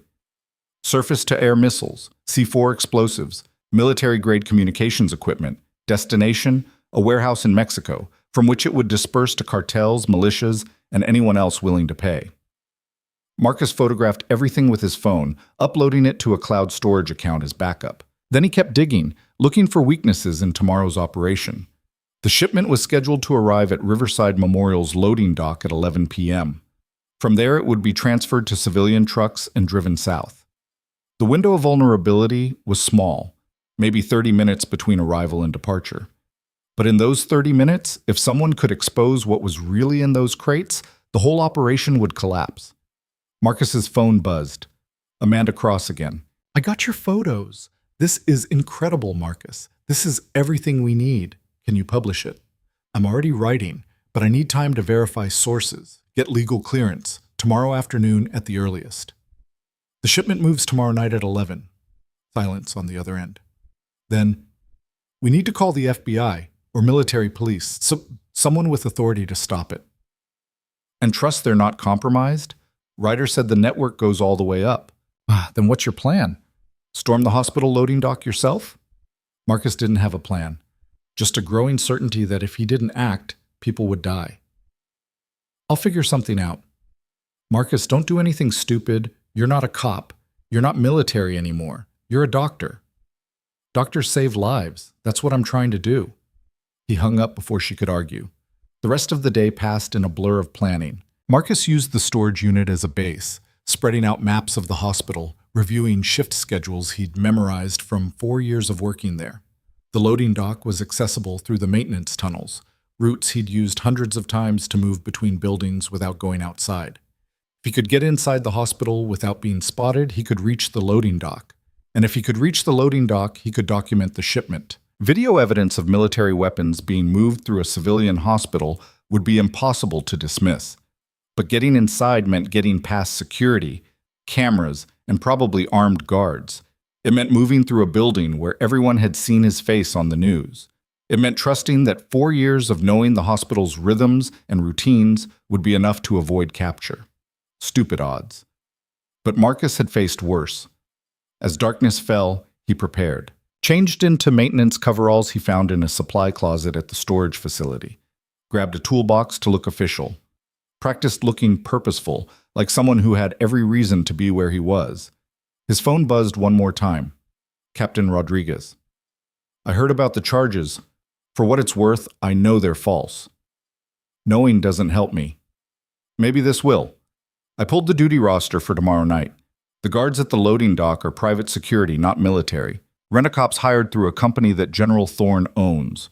They're there to facilitate the shipment, not prevent it. So they won't stop me from getting close? They'll stop you from living if they recognize you. But if you're just another maintenance worker, she trailed off. I'm not officially telling you to do this, but I'm not telling you to stop either. What about you? Where do you stand in all this? I stand with the colonel, and he stands with you. A pause. There's a shift change at 10:45 p.m. 15 minutes when the guards are distracted, comparing notes, arguing about who's responsible for what. If you're going to move, that's your window. Why are you helping me? Because someone has to, and because I'm tired of watching good people get destroyed by bad ones. She hung up. Marcus sat in the storage unit as night fell over Riverside City, surrounded by evidence of corruption that reached the highest levels of military command. Tomorrow he'd either stop a weapons shipment and vindicate himself, or he'd end up in a cell, or dead, with nothing changed. But at least he'd be able to face himself in the mirror, if he survived to see one again. The approach to Riverside Memorial took 2 hours. Moving through maintenance tunnels and service corridors, Marcus knew better than the people who'd built them. He entered through the old heating system access point, a door most people had forgotten existed, hidden behind a dumpster in an alley 3 blocks from the main hospital. Inside, the tunnels were dim and hot, pipes running overhead dripping condensation that made the concrete floor slick. Marcus moved carefully, aware that one wrong turn could lead him into occupied sections of the building.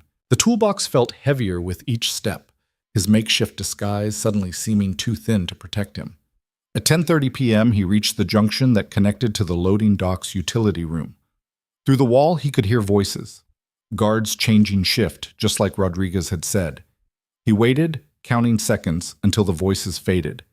Then he opened the door and stepped into Riverside Memorial's loading dock. The space was massive, designed to handle multiple deliveries simultaneously. Normally it would be quiet at this hour, maybe 1 or 2 late shipments being processed. But tonight it was active.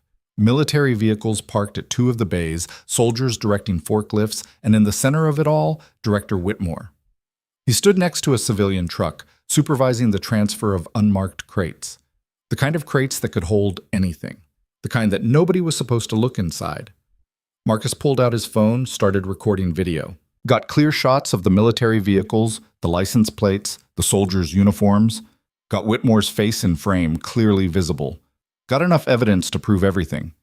He was backing toward the utility room when someone grabbed his arm. "Lost friend?" The security guard was younger than Marcus, with the build of someone who spent too much time at the gym. His name tag read Morrison. His grip was like a vice. "Just checking the steam valves. Maintenance called about pressure fluctuations." Morrison looked at the toolbox, then at Marcus's face. Recognition dawned slowly. "Holy shit! You're him! You're the doctor from the news!" Marcus tried to pull away, but Morrison's grip tightened. He raised his radio with his free hand, about to call for backup. Marcus didn't think. He swung the toolbox, catching Morrison across the jaw. The guard stumbled back, more surprised than hurt. Marcus ran. Behind him, shouts erupted. The loading dock exploded into activity. Guards running, someone yelling about an intruder, the organized transfer dissolving into chaos. Marcus sprinted for the maintenance tunnels, but 2 guards appeared in the doorway, blocking his escape. He changed direction, heading deeper into the loading dock, looking for any exit. The civilian truck was idling, rear doors open, half loaded with crates. No other choice. Marcus vaulted into the truck, squeezed between crates, and prayed nobody had seen him. Outside, the chaos intensified. Someone was calling for lockdown protocols. Someone else was radioing for police backup. And then the truck's engine revved.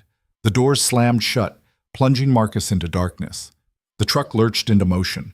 He was trapped inside, being driven to who knew where, with video evidence that could bring down an empire, but no way to share it.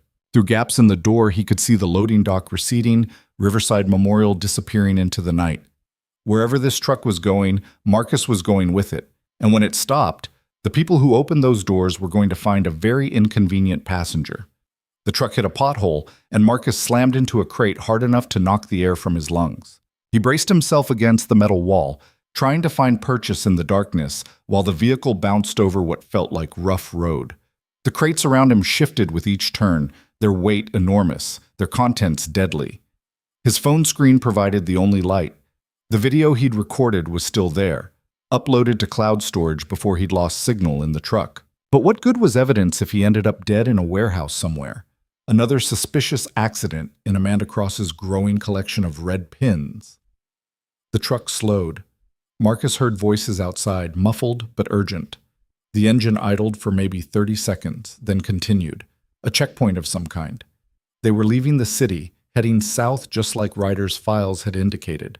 Marcus wedged himself between 2 crates, making himself as small as possible. His hand found the edge of one crate, and he felt along it until he located the stamped markings. Military designations, shipping codes, and a label that made his blood run cold. Danger, explosives. He was trapped in a mobile bomb. The realization brought a strange clarity. If these crates contained what Ryder's files suggested, opening fire in here would be suicide for everyone involved, which meant when the truck stopped and they found him, they'd have to extract him carefully. That gave him leverage, however small. The drive lasted another 40 minutes.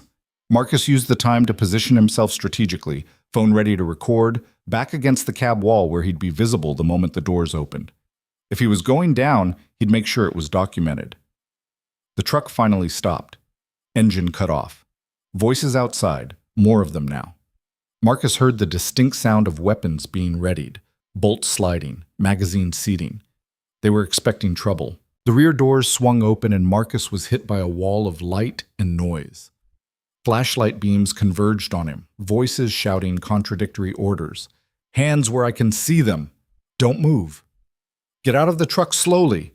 Marcus raised his hands, phone clearly visible in one, the other empty. You might want to be careful. Those crates are marked as explosives. One stray bullet, and we all die. The flashlights lowered slightly. Through the glare, Marcus could make out a warehouse interior. Concrete floors, high ceilings, the kind of industrial space that had probably been legitimate once, but now served darker purposes. The guards surrounding the truck wore civilian clothes, but moved with military precision. Get down here, now! The voice belonged to a man in his 50s, gray hair cropped short, carrying himself with the authority of someone used to being obeyed. He wasn't wearing a uniform, but Marcus recognized the bearing. Officer. High rank. Marcus climbed down carefully, keeping his hands visible. 6 guards, all armed. The odds were beyond terrible. But the phone in his hand was still recording, still uploading when it caught signal, still gathering evidence. Dr. Kane. The older man studied him with cold assessment. You're making this unnecessarily complicated. General Thorne, I presume. You presume correctly. Thorne gestured and 2 guards grabbed Marcus, patting him down roughly. They found nothing except his phone, which Thorne took and examined. Recording, how predictable. He dropped the phone and crushed it under his boot. Marcus felt something break inside him. Not just the phone, but the last tether to thinking this could end well. The video's already uploaded, Marcus said, trying to sound more confident than he felt. Cloud storage, multiple backups. Destroying the phone doesn't destroy the evidence. Evidence requires context, and dead men don't provide context. Thorne pulled out his own phone, made a call. We have him. Yes, at the facility. No complications. A pause. Understood. He hung up and looked at Marcus with something almost resembling pity. You should have stayed quiet, Doctor. Taken the money we would have offered. Built a new life somewhere far from here. Instead, you chose to be a hero. I chose to do my job. Your job was to fix bodies and keep your mouth shut. Everything else was above your pay grade. Thorne nodded to the guards. Put him in the back office. Someone will deal with him after we finish the transfer. They dragged Marcus through the warehouse, past workers unloading the truck with practiced efficiency. The crates were transferred to civilian vehicles, vans, SUVs, even a refrigerated truck marked with a catering company logo. The weapons would disperse into the night, untraceable, destined for violence Marcus could only imagine. The back office was a concrete room with no windows, a single door, and a chair bolted to the floor. They zip-tied Marcus's wrists to the chair arms, ankles to the legs, tight enough to cut circulation. The guards left without a word, the door clanging shut behind them. Marcus tested the restraints. Solid, professional. He wasn't getting out without help, and help wasn't coming. His phone was destroyed, nobody knew where he was, and even if Amanda published everything tomorrow, it would be too late for him. But maybe not too late to stop the shipment. The warehouse was active with sounds of the transfer, forklifts moving, engines starting, orders being shouted. Marcus listened, trying to map the layout from audio alone.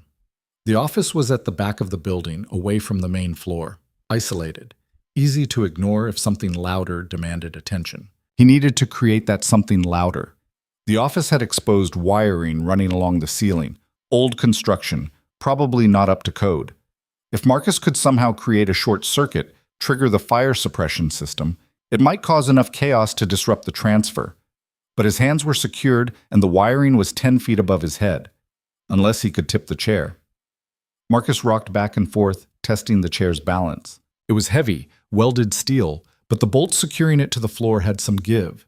Years of use had loosened them slightly. He rocked harder, feeling the front legs lift fractionally.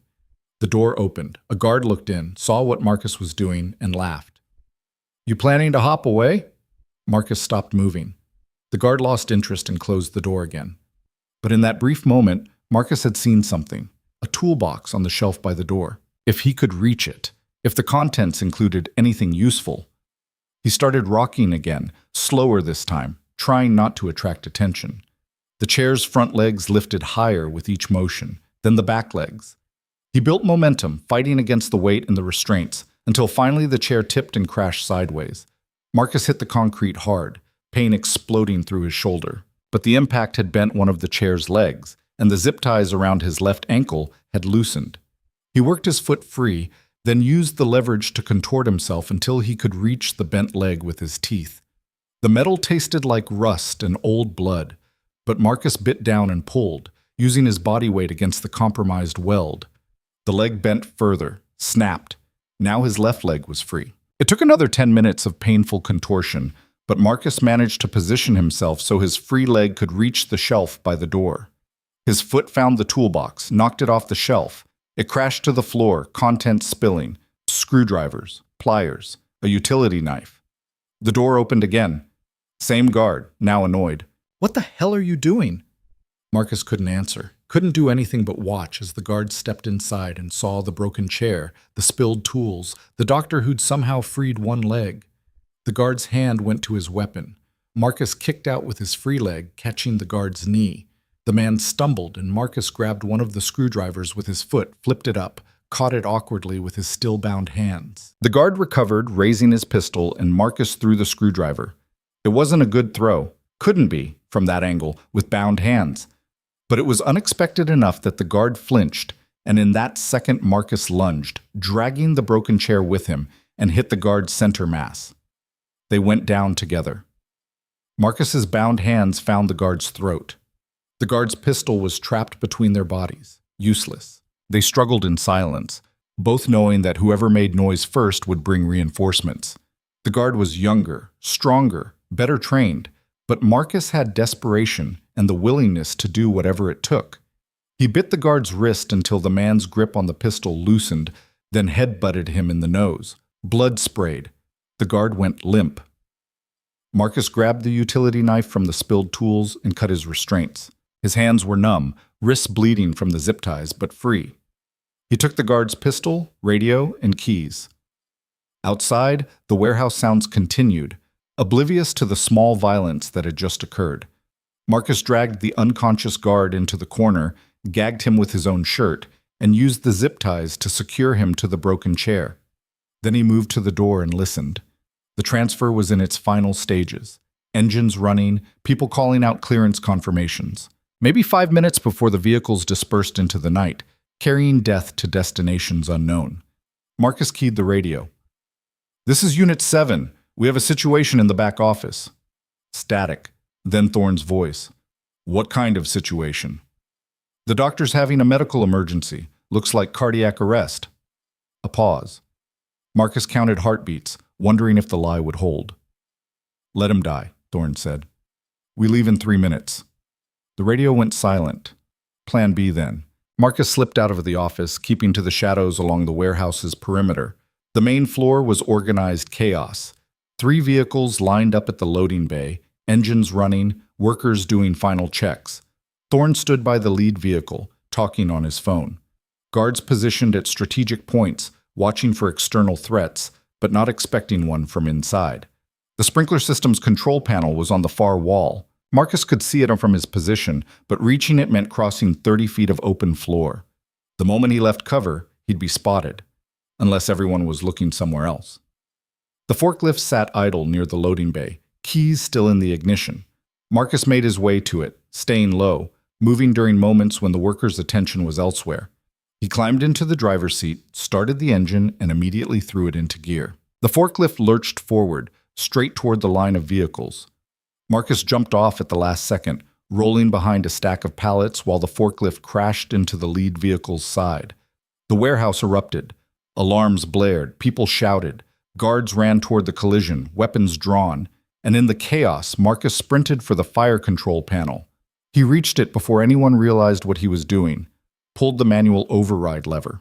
The sprinkler system activated with a deafening whoosh, drenching everything. Stop him! Thorne's voice cut through the chaos. Marcus ran, not toward an exit, they'd expect that, but deeper into the warehouse, toward the loading bay where the damaged vehicles sat. The sprinklers turned visibility to near zero, water cascading from the ceiling, creating curtains of droplets that caught the overhead lights. Gunfire erupted. Bullets sparked off concrete and metal. Marcus dove behind a concrete pillar, breathing hard, the stolen pistol heavy in his hand. He'd never fired at a person before. Had sworn an oath to preserve life, not end it. But preservation worked both ways. A guard rounded the pillar, weapon raised. Marcus fired twice. The first shot went wide. The second caught the guard in the shoulder, spinning him around. The man dropped, screaming. Marcus ran again. More gunfire, closer now. A bullet grazed his left arm, burning hot. He stumbled but kept moving, sliding behind one of the vehicles in the loading bay. The back doors were still open, crates visible inside. An idea formed. Terrible, desperate, but possibly workable. Marcus climbed into the vehicle, found the explosives crates he'd been trapped with earlier. The stampings indicated C4, military grade, stable under normal conditions but devastating when detonated. He pulled out one block, about 2 pounds, and the detonator pack beside it. Kane! Thorne appeared at the vehicle's rear, flanked by 2 guards. All 3 had weapons trained on Marcus. Put down the explosive and step out, now. Marcus held up the C4, thumb on the detonator. I don't think so. You won't do it. You're a doctor. You save lives. I've killed more people than you know. In triage, every time I chose one patient over another. Every time I decided who got resources and who didn't, the choices haunt me. Marcus's hand was steady now. But this choice is easy. Either you let me walk out of here or we all die. Your call. Thorne studied him for a long moment. You're bluffing. Am I? Your intelligence file on me should mention Kandahar. Should mention the night 18 soldiers died because I made the wrong call. You think I'm afraid of dying? I've been dying for 6 years. One of the guards shifted, adjusting his aim. Marcus caught the movement and pressed the detonator harder. Next person who moves gets us all killed. I've got nothing to lose. Can you say the same? Thorne's jaw tightened. What do you want? All the vehicles stay here. All the weapons stay here. And you call whoever you're working for and tell them the network is compromised. That's not happening. Then we die together. Marcus meant it. He could see it in Thorne's eyes, the realization that the doctor was serious, that this had become a game of chicken with apocalyptic stakes. Thorne lowered his weapon slowly. You're making a mistake. The people above me, they don't negotiate. They don't forgive. You might stop tonight's shipment, but there will be others, and they will hunt you until you're dead. Let them try. I'm done running. Marcus heard sirens in the distance, multiple vehicles getting closer. Thorne heard them too, his expression darkening. You called the police, Thorne said. Marcus hadn't, but he wasn't about to correct the assumption. Game's over, General. You can die here or take your chances with a trial. The warehouse doors burst open. But it wasn't police who came through. It was military police, armed and moving with tactical precision. Leading them was Captain Rodriguez, in full combat gear, weapon raised. Nobody move. This facility is under military jurisdiction. Thorne's guards dropped their weapons immediately. Professional soldiers knew when they were beaten. Thorne himself stood motionless, watching his operation collapse with the resignation of someone who'd played the odds and lost. Rodriguez approached the vehicle where Marcus stood, C4 still in hand. You can put that down now, Doctor. How did you find me? Your phone was still broadcasting location data before it was destroyed. We tracked the truck, mobilized the response team. She looked at the explosives, at Marcus's white-knuckled grip on the detonator. You weren't really going to use that, were you? Honestly, I'm not sure. She took the C4 carefully, handed it to a demolition specialist who'd appeared behind her. Colonel Ryder sends his regards. He'll want to thank you personally once this is sorted out. MPS were securing the warehouse, zip-tying prisoners, cataloging evidence. Marcus climbed down from the vehicle, exhausted beyond words. His arm burned where the bullet had grazed it. His wrists were raw from the restraints, and every muscle ached from the fight. But the shipment was stopped, the weapons secured, and General Thorne was in custody, along with a dozen others involved in the network. It wasn't over. Thorne was right about that. There were people above him, people with more resources and fewer scruples. But tonight, the good guys had won. Marcus let himself believe that for about 30 seconds. Then Rodriguez's radio crackled. "Captain, we have a situation at Riverside Memorial. Director Whitmore is barricaded in the administrative wing. He's got hostages." The exhaustion vanished, replaced by cold fear. "How many hostages?" Rodriguez was already moving toward a vehicle. "Reports say 5. Hospital staff. He's demanding immunity from prosecution and safe passage out of the country." Marcus followed her. "I'm coming with you." "You're wounded." "I know that hospital better than anyone. I can help." She looked at him, did the calculation, and nodded. "Get in." They raced back toward Riverside City in a convoy of military vehicles, sirens wailing. Rodriguez coordinated with law enforcement over the radio, getting updates on the hostage situation. Whitmore had locked himself and the hostages in the hospital's executive conference room on the 12th floor. SWAT was staging into the building, but without blueprints and detailed knowledge of the space, they were reluctant to breach. Marcus knew the conference room, knew the layout, the access points, the ventilation system, knew it well enough to hate how useful that knowledge was about to become.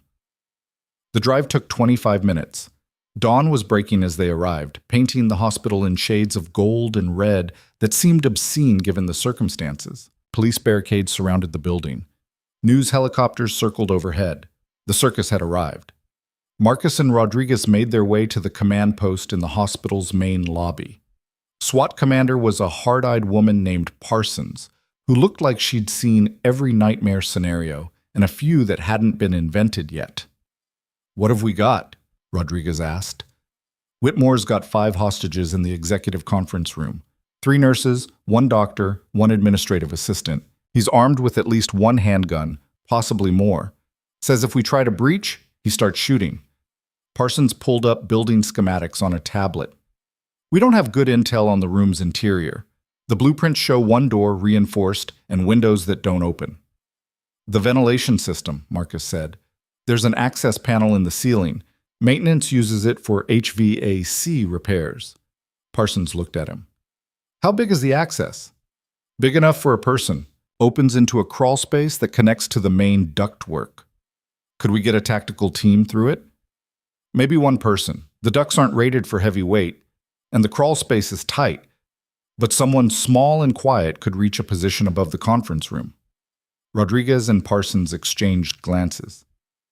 "You're thinking an entry point for a sniper," Rodriguez said. "I'm thinking an entry point for information. Get eyes inside, assess the situation, maybe open the door from within if the opportunity presents."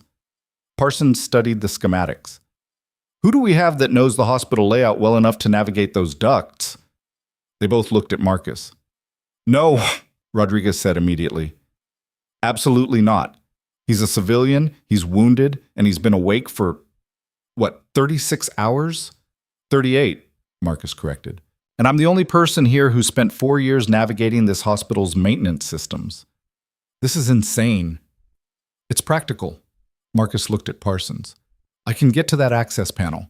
I can assess the situation. And if there's an opportunity to help those hostages, I'll take it." Parsons considered for maybe 5 seconds. "Get him a comm unit and a camera. If he's going in, we need eyes on what he sees." They equipped Marcus with a wireless headset and a small camera clipped to his shirt. A paramedic cleaned and bandaged the graze on his arm, gave him a dose of local anesthetic that numbed the pain without dulling his mind. Rodriguez pulled him aside before he headed for the stairwell. "This is probably the stupidest thing you've done today," she said, "and that's saying something. I can't let more people die because of me. Mia Rodriguez. Dr. Patterson. How many more before it stops? Those deaths aren't on you. They're on Whitmore and Thorne and everyone who chose profit over lives." "Then let me help end it." She squeezed his shoulder. "Be careful. And doctor, thank you." Marcus climbed the stairs to the 11th floor, then accessed the maintenance ladder that led to the 12th floor's crawl space. The area was cramped and hot, filled with pipes and ductwork that hadn't been cleaned in years. He moved carefully, following the path he'd taken dozens of times, when checking on HVAC issues. Through his headset, Parsons guided him. "You're 20 feet from the conference room. The access panel should be directly ahead." Marcus found it, a 2x2 grate, that provided ventilation to the conference room below. Through it, he could hear voices. Whitmore was talking, his tone desperate and angry. I want guarantees in writing, immunity from all charges, 50 million in offshore accounts, and a plane to a non-extradition country. We're working on it, Mr. Whitmore. The negotiator's voice was calm, soothing. But these things take time. I don't have time.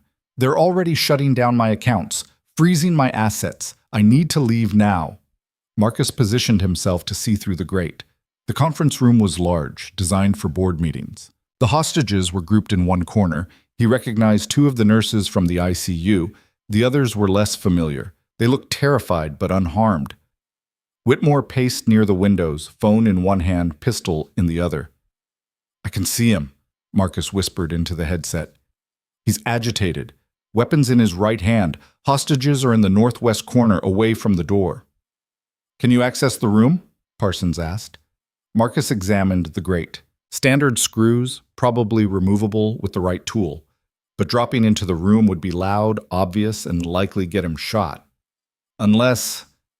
There's a secondary access point, service door behind the credenza on the east wall. It's usually locked from the inside, but if I can reach it through the ductwork, I might be able to unlock it from this side. Do it. Marcus crawled through the ducts, following the route he'd memorized years ago. The metal groaned under his weight, each movement producing sounds that made him freeze. But below, Whitmore was shouting into his phone, and the noise covered Marcus's progress. The service door was where he remembered, a narrow access point designed for maintenance staff. From the crawl space, Marcus could see the lock mechanism. Industrial deadbolt, controllable from both sides. He pulled out the tools Rodriguez had given him, worked the lock until it clicked open. Service door is unlocked, he reported, but opening it from here will make noise. He'll know someone's coming. Stand by, Parsons said. Through the grate, Marcus watched Whitmore grow more agitated. One of the hostages, a young nurse Marcus recognized from the ER, was crying quietly. Whitmore pointed the gun at her. Shut up. Everyone shut up. His hand was shaking. The gun wavered. This is your fault, you know, all of you. You stood by and watched while Kane destroyed everything. You could have stopped him, but you chose him over me. Over this hospital. Nobody chose anything, one of the other hostages said. Dr. Brennan, the anesthesiologist who'd helped with Ryder's surgery. You made this situation. You killed that girl to hurt Kane. You've been stealing from the military for years. This is on you. Whitmore swung the gun toward Brennan. You don't know anything about pressure, about what it takes to run a hospital, to keep the donors happy, to balance budgets when the government keeps cutting funding. I did what I had to do.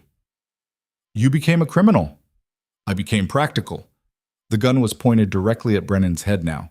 Marcus saw Whitmore's finger tighten on the trigger, saw the man's face contort with rage and desperation. Marcus didn't think. He kicked the grate loose and dropped into the room.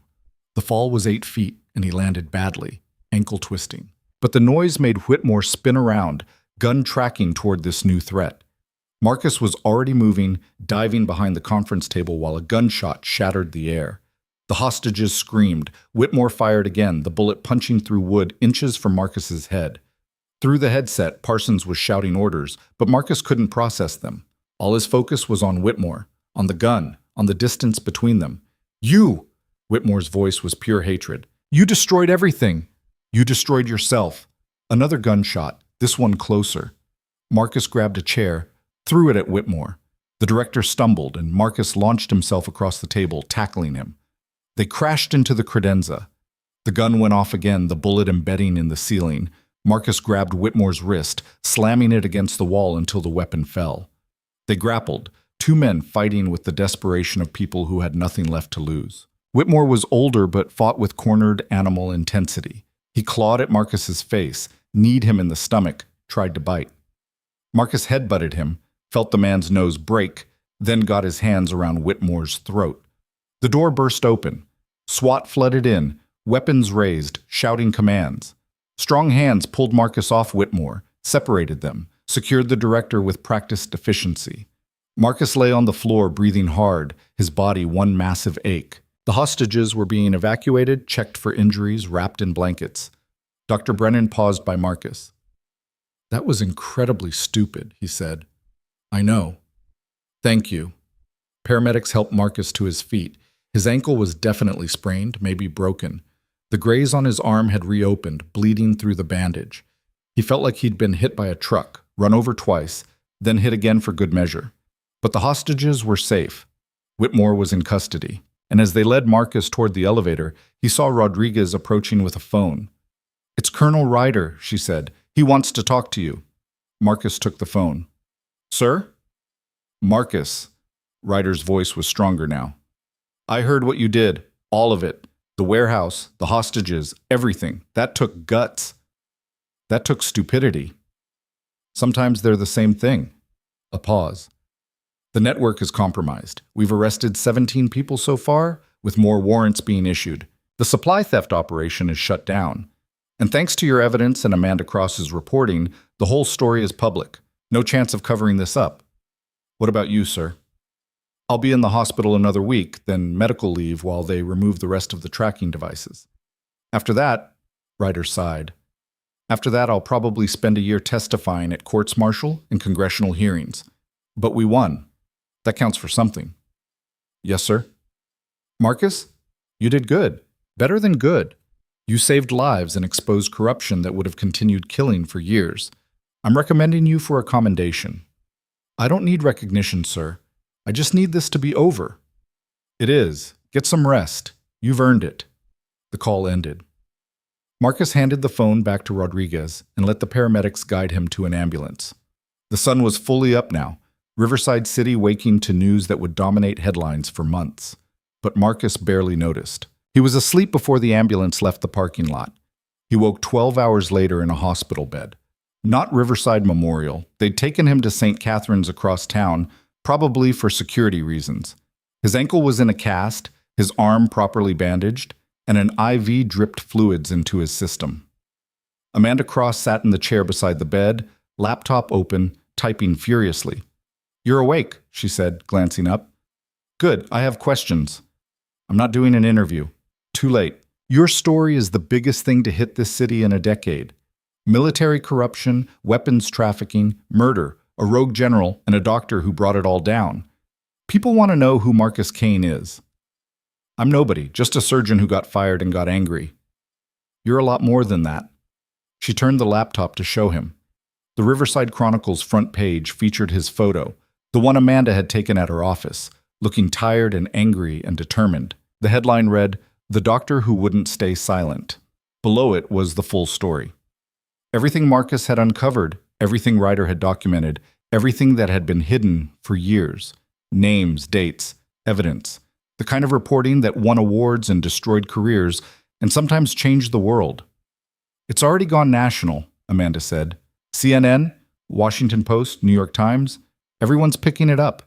By tomorrow it'll be international. You're famous, Marcus. Whether you want to be or not. I don't. Then you'll have to learn to live with disappointment. She closed the laptop. For what it's worth, I think you did something extraordinary. Not many people would have fought this hard. A teenage girl died because of me. Dr. Patterson is in intensive care with a skull fracture. How many others got hurt because I couldn't let this go? And how many more would have died if you had let it go? How many weapons would have reached terrorists or cartels? How many soldiers would have been killed with equipment stolen from their own supply lines? Amanda leaned forward. You saved lives, Marcus. More than you can count. Don't diminish that. The door opened and Captain Rodriguez entered, still in uniform. Dr. Kane, good to see you awake. We need to debrief you on the warehouse incident. Can it wait? I just woke up. Unfortunately, no. General Thorne is claiming you assaulted him and his men without provocation. We need your statement on record. Marcus closed his eyes. Of course he is. The debriefing took 3 hours. Marcus recounted everything, the truck, the warehouse, the fight, the standoff. Rodriguez recorded it all, asked clarifying questions, and seemed satisfied with his answers. Thorne's story doesn't hold up, she said.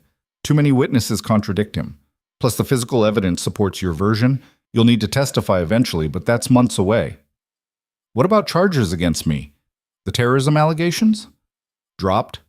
Federal prosecutors reviewed the evidence and determined it was fabricated. You're clear. She stood to leave, then paused.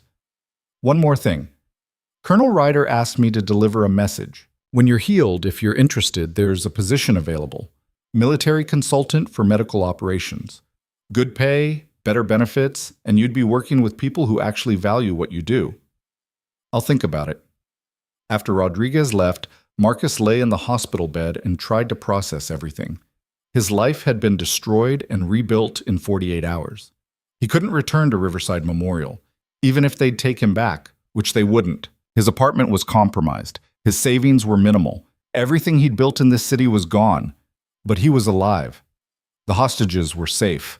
The corruption was exposed. And for the first time in 6 years, Marcus felt like he'd actually done something that mattered. His phone, a replacement provided by the hospital, buzzed. Text from an unknown number. Dr. Kane, this is Dr. Sarah Martinez. I'm on the board of directors at St. Catherine's Hospital. We'd like to discuss employment opportunities when you're available. What you did took courage. That's the kind of character we value here.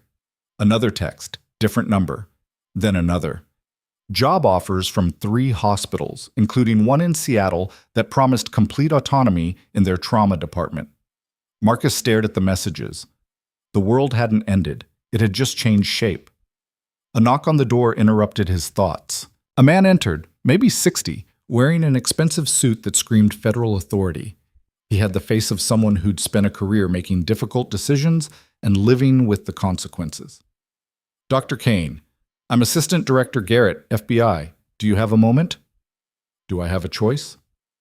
Not really. Garrett pulled up a chair. I'll be direct. The investigation into the supply theft network is expanding. We've identified connections to defense contractors, foreign buyers, and at least 2 members of Congress. This is going to be the largest military corruption case in decades. Congratulations.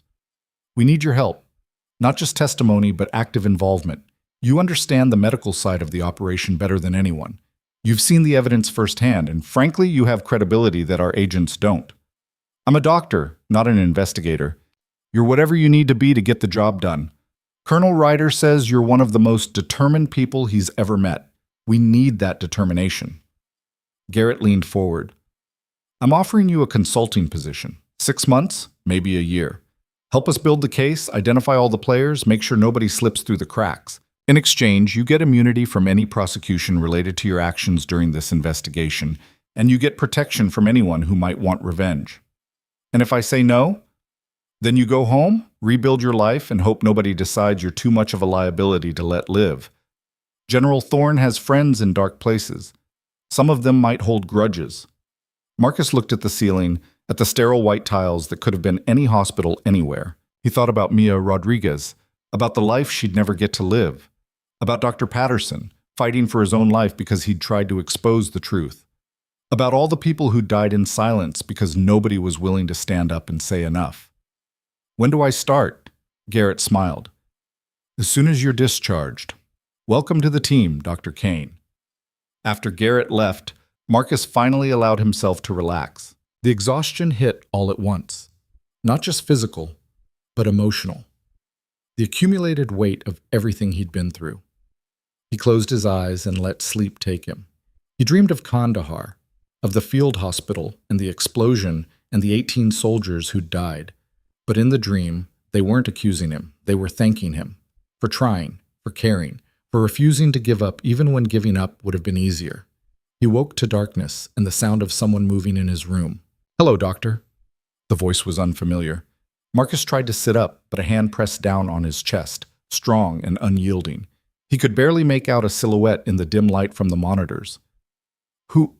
Quiet. I'm not here to hurt you. I'm here to deliver a message. The figure leaned closer.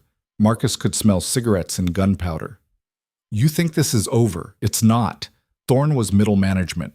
The people who really run the network, they're still out there, and they're very unhappy with you. If they want me dead, why send a messenger? Because they want you to know it's coming, want you to spend every day looking over your shoulder, wondering when the knife will fall.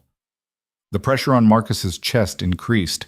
You cost them millions, cost them years of work, cost them something much harder to replace than money, secrecy. They will make you pay for that. The hand lifted. The figure moved toward the door. Wait, Marcus called out. Who are you? The silhouette paused. Someone who was where you are now. Someone who thought exposing corruption would change things. It doesn't. It just makes you a target. The door opened, spilling light from the hallway. Watch your back, Doctor, because they're watching you. The door closed. Marcus was alone in the darkness, heart racing, mind spinning. He reached for the call button but stopped. What would he say? That someone had threatened him? That the people he'd exposed weren't finished? The nurses would call security. Security would find nothing, and Marcus would look paranoid. Maybe he was paranoid. Maybe the exhaustion and stress had finally broken something in his mind. Or maybe the war he thought he'd won was just beginning. Marcus didn't sleep the rest of the night. He lay in the hospital bed watching the door, listening to footsteps in the hallway, jumping at every sound. The visitor's warning echoed in his head. They're watching you. Until the words lost meaning and became just noise competing with his racing thoughts. When the nurse came in for morning vitals, Marcus asked if anyone had entered his room during the night shift. She checked the log and shook her head. No visitors after 9 p.m., security protocol. Either the visitor had bypassed security completely, or Marcus had imagined the whole thing. He wasn't sure which possibility scared him more. Assistant Director Garrett returned at 8 a.m. with coffee and a folder thick with documents. He pulled up a chair, set the coffee on Marcus's bedside table, and opened the folder without preamble. We've been busy overnight. General Thorne is cooperating, partially. Gave us names of his immediate subordinates, some financial details, but he's holding back the top tier. Says he needs a better deal before he talks. He's scared, Marcus said. Smart and scared. The people above him have resources we're still mapping. Garrett pulled out a photograph. Senator William Cross, chairman of the Armed Services Committee. He's been signing off on military budgets for 12 years. Marcus stared at the photo. Amanda Cross, the reporter. Is she his daughter? She cut ties 8 years ago over political disagreements. Hasn't spoken to him since. Garrett tapped the photo. This was taken 6 months ago at a resort in the Cayman Islands. 6 men who collectively control about $40 billion in defense contracts, all connected to the supply theft network. How deep does this go? At least a decade. Hundreds of millions in stolen equipment. Weapons that ended up in conflict zones. American soldiers killed with ammunition stolen from their own supply lines. Garrett's expression was grim. This makes Watergate look like a parking violation. Marcus felt the weight of it settling on him. He'd thought stopping one shipment would be enough, but the rot went deeper than he'd imagined. Why are you telling me this? Because you're the key to making the case. You found the evidence, connected the dots, exposed the warehouse. You're the thread we follow to unravel everything else. Garrett leaned forward. But these people have killed to protect their secrets. They'll kill again. The threat you received last night, that was real. You knew about that. Hospital security caught someone on camera entering your floor at 2:14 a.m. Left 7 minutes later. We're running facial recognition. Garrett pulled out another document. This is a protection detail assignment, 2 agents, rotating shifts. I'm bait. You're a protected witness who happens to be very visible. There's a difference. Marcus looked at the photo of Senator Cross again. When do we start? Garrett smiled. We already have. While you were sleeping, we executed 43 search warrants, seized financial records, computers, communications equipment, arrested 12 people, including 3 active duty colonels and a defense contractor CEO. Whitmore is singing like a bird. Turns out 30 years in prison makes loyalty negotiable. He's confirmed Senator Cross's direct involvement. Garrett stood. You'll be discharged this afternoon. Protection detail will take you to a safe house. Plan on being busy for the next few months. After Garrett left, Marcus tried the coffee. It was terrible, but it was caffeine. His phone buzzed with a text from Amanda Cross. Need to talk.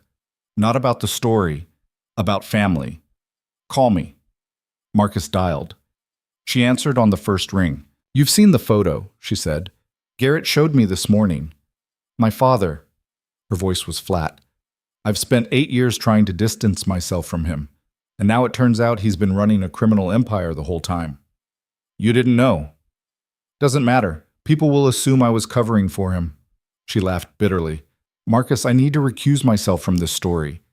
The conflict of interest is too obvious. Don't. You've been chasing this for 8 months. You've earned the right to see it through. Ethics don't care about earning rights. Then do it anyway. Make sure the truth comes out, regardless of whose face it wears. Marcus shifted in the bed.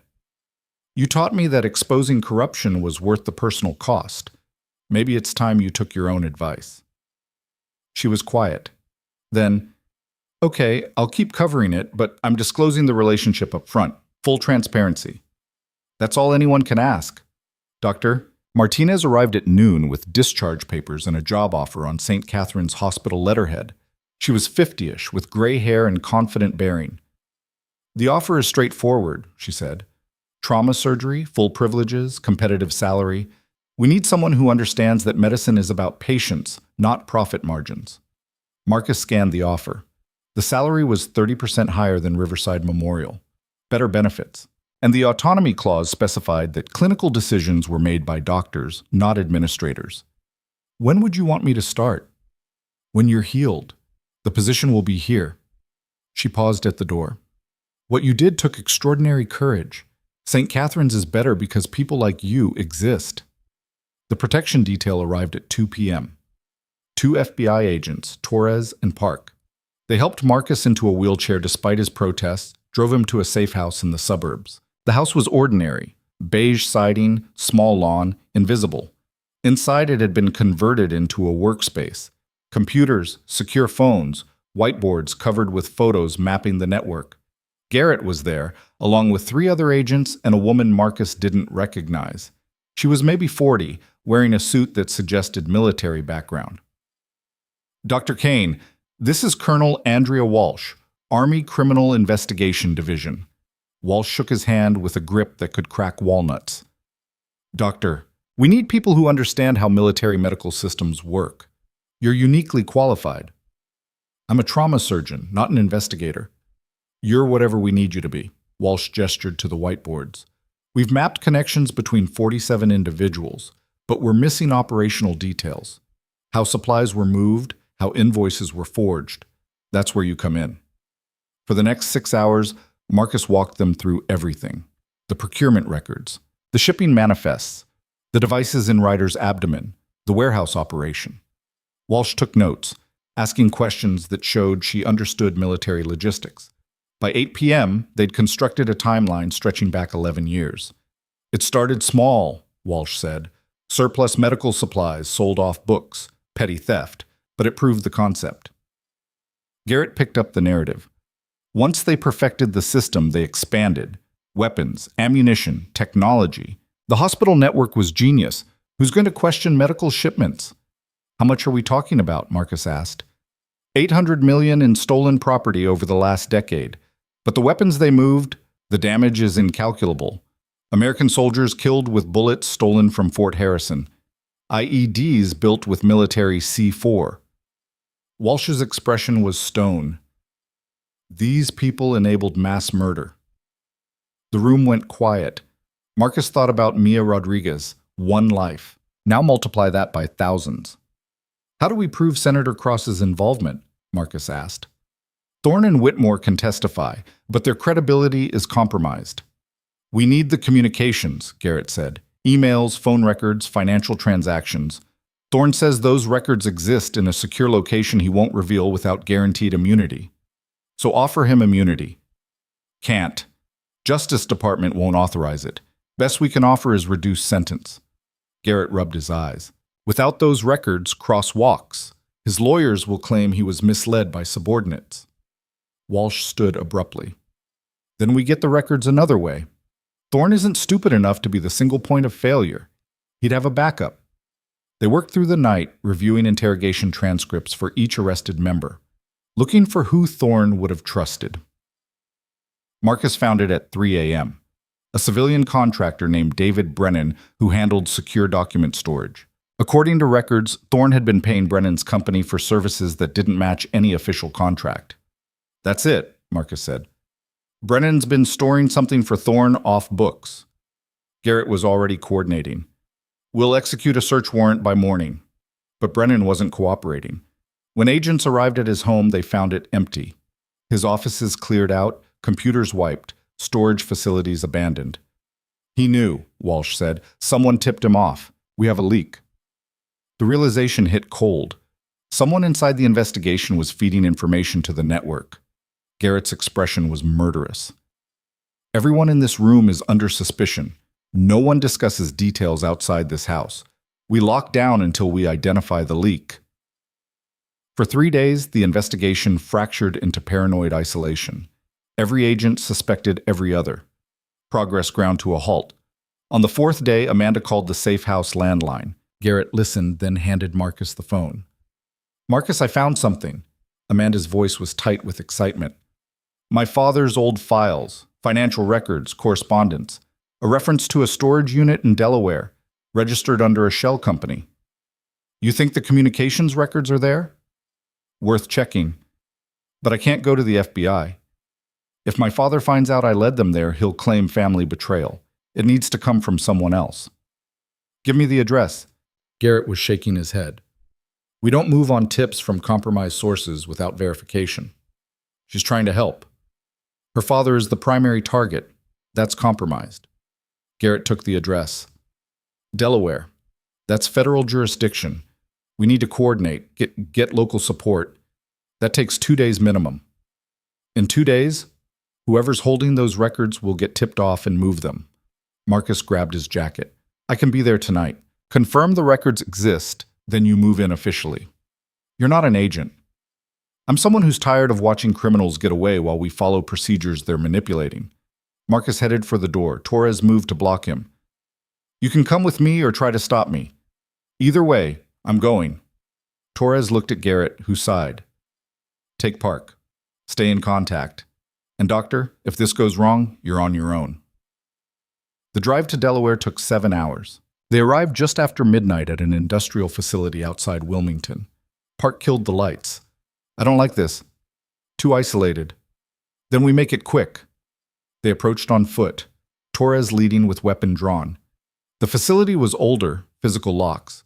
Marcus used Amanda's code and the gate opened. Unit 247. The lock was high security. Torres picked it in 40 seconds. The door rolled up, revealing filing boxes and hard drives. Hundreds of them, organized with military precision. "Jackpot," Park whispered. Marcus photographed labels. Names, dates, transaction records. Torres grabbed his arm. "We have company." Outside, headlights. Multiple vehicles moving fast. Park killed the unit's lights. "How many?" "4 vehicles. Maybe 12 people, all armed." Torres looked for another exit. There wasn't one. "We're trapped." Vehicles stopped. Doors opened. Voices called out. "FBI, come out with hands visible." Park looked at Torres. "Those aren't agents." "I know." The leak had given them up. People pretending to be FBI who could kill them and claim justified force. "Phone signals are jammed." Park showed her phone. "They're cutting us off." Voices got closer. Flashlights played across walls. In 30 seconds, they'd be discovered. Marcus grabbed a hard drive, shoved it in his jacket, then looked at Torres and Park. "I'm sorry." Torres smiled grimly. "Don't apologize yet." He threw his phone toward the entrance. The fake agents opened fire immediately, bullets sparking off metal. Torres kicked open the adjacent unit's door. "Move!"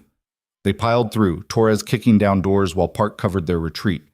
4 units over, Torres found one with a rear access to an alley. They burst through, running hard. Marcus's ankle screamed. He fell behind, Torres grabbing his arm to drag him forward. They reached the sedan. Park drove like she'd trained for this, the sedan fishtailing through the industrial park. Behind them, 2 vehicles kept pace. "They're hurting us," Torres said, "pushing us toward something." Ahead, a roadblock. 2 vehicles across the road, armed men taking position. "Ram it," Torres said. Park floored the accelerator. Hit 70, aimed at the roadblock. Men opened fire and Park jerked the wheel hard left at the last second. The sedan crashed through a fence, bounced across rough ground. Something underneath screamed, but Park kept moving until they hit pavement, a service road to the highway. One pursuing vehicle made it through the fence, the others got tangled. By the time they recovered, Park had them on the highway, pushing 90. Torres called for actual FBI backup. Marcus sat with the stolen hard drive pressed to his chest, wondering how many more times he could survive before his luck ran out.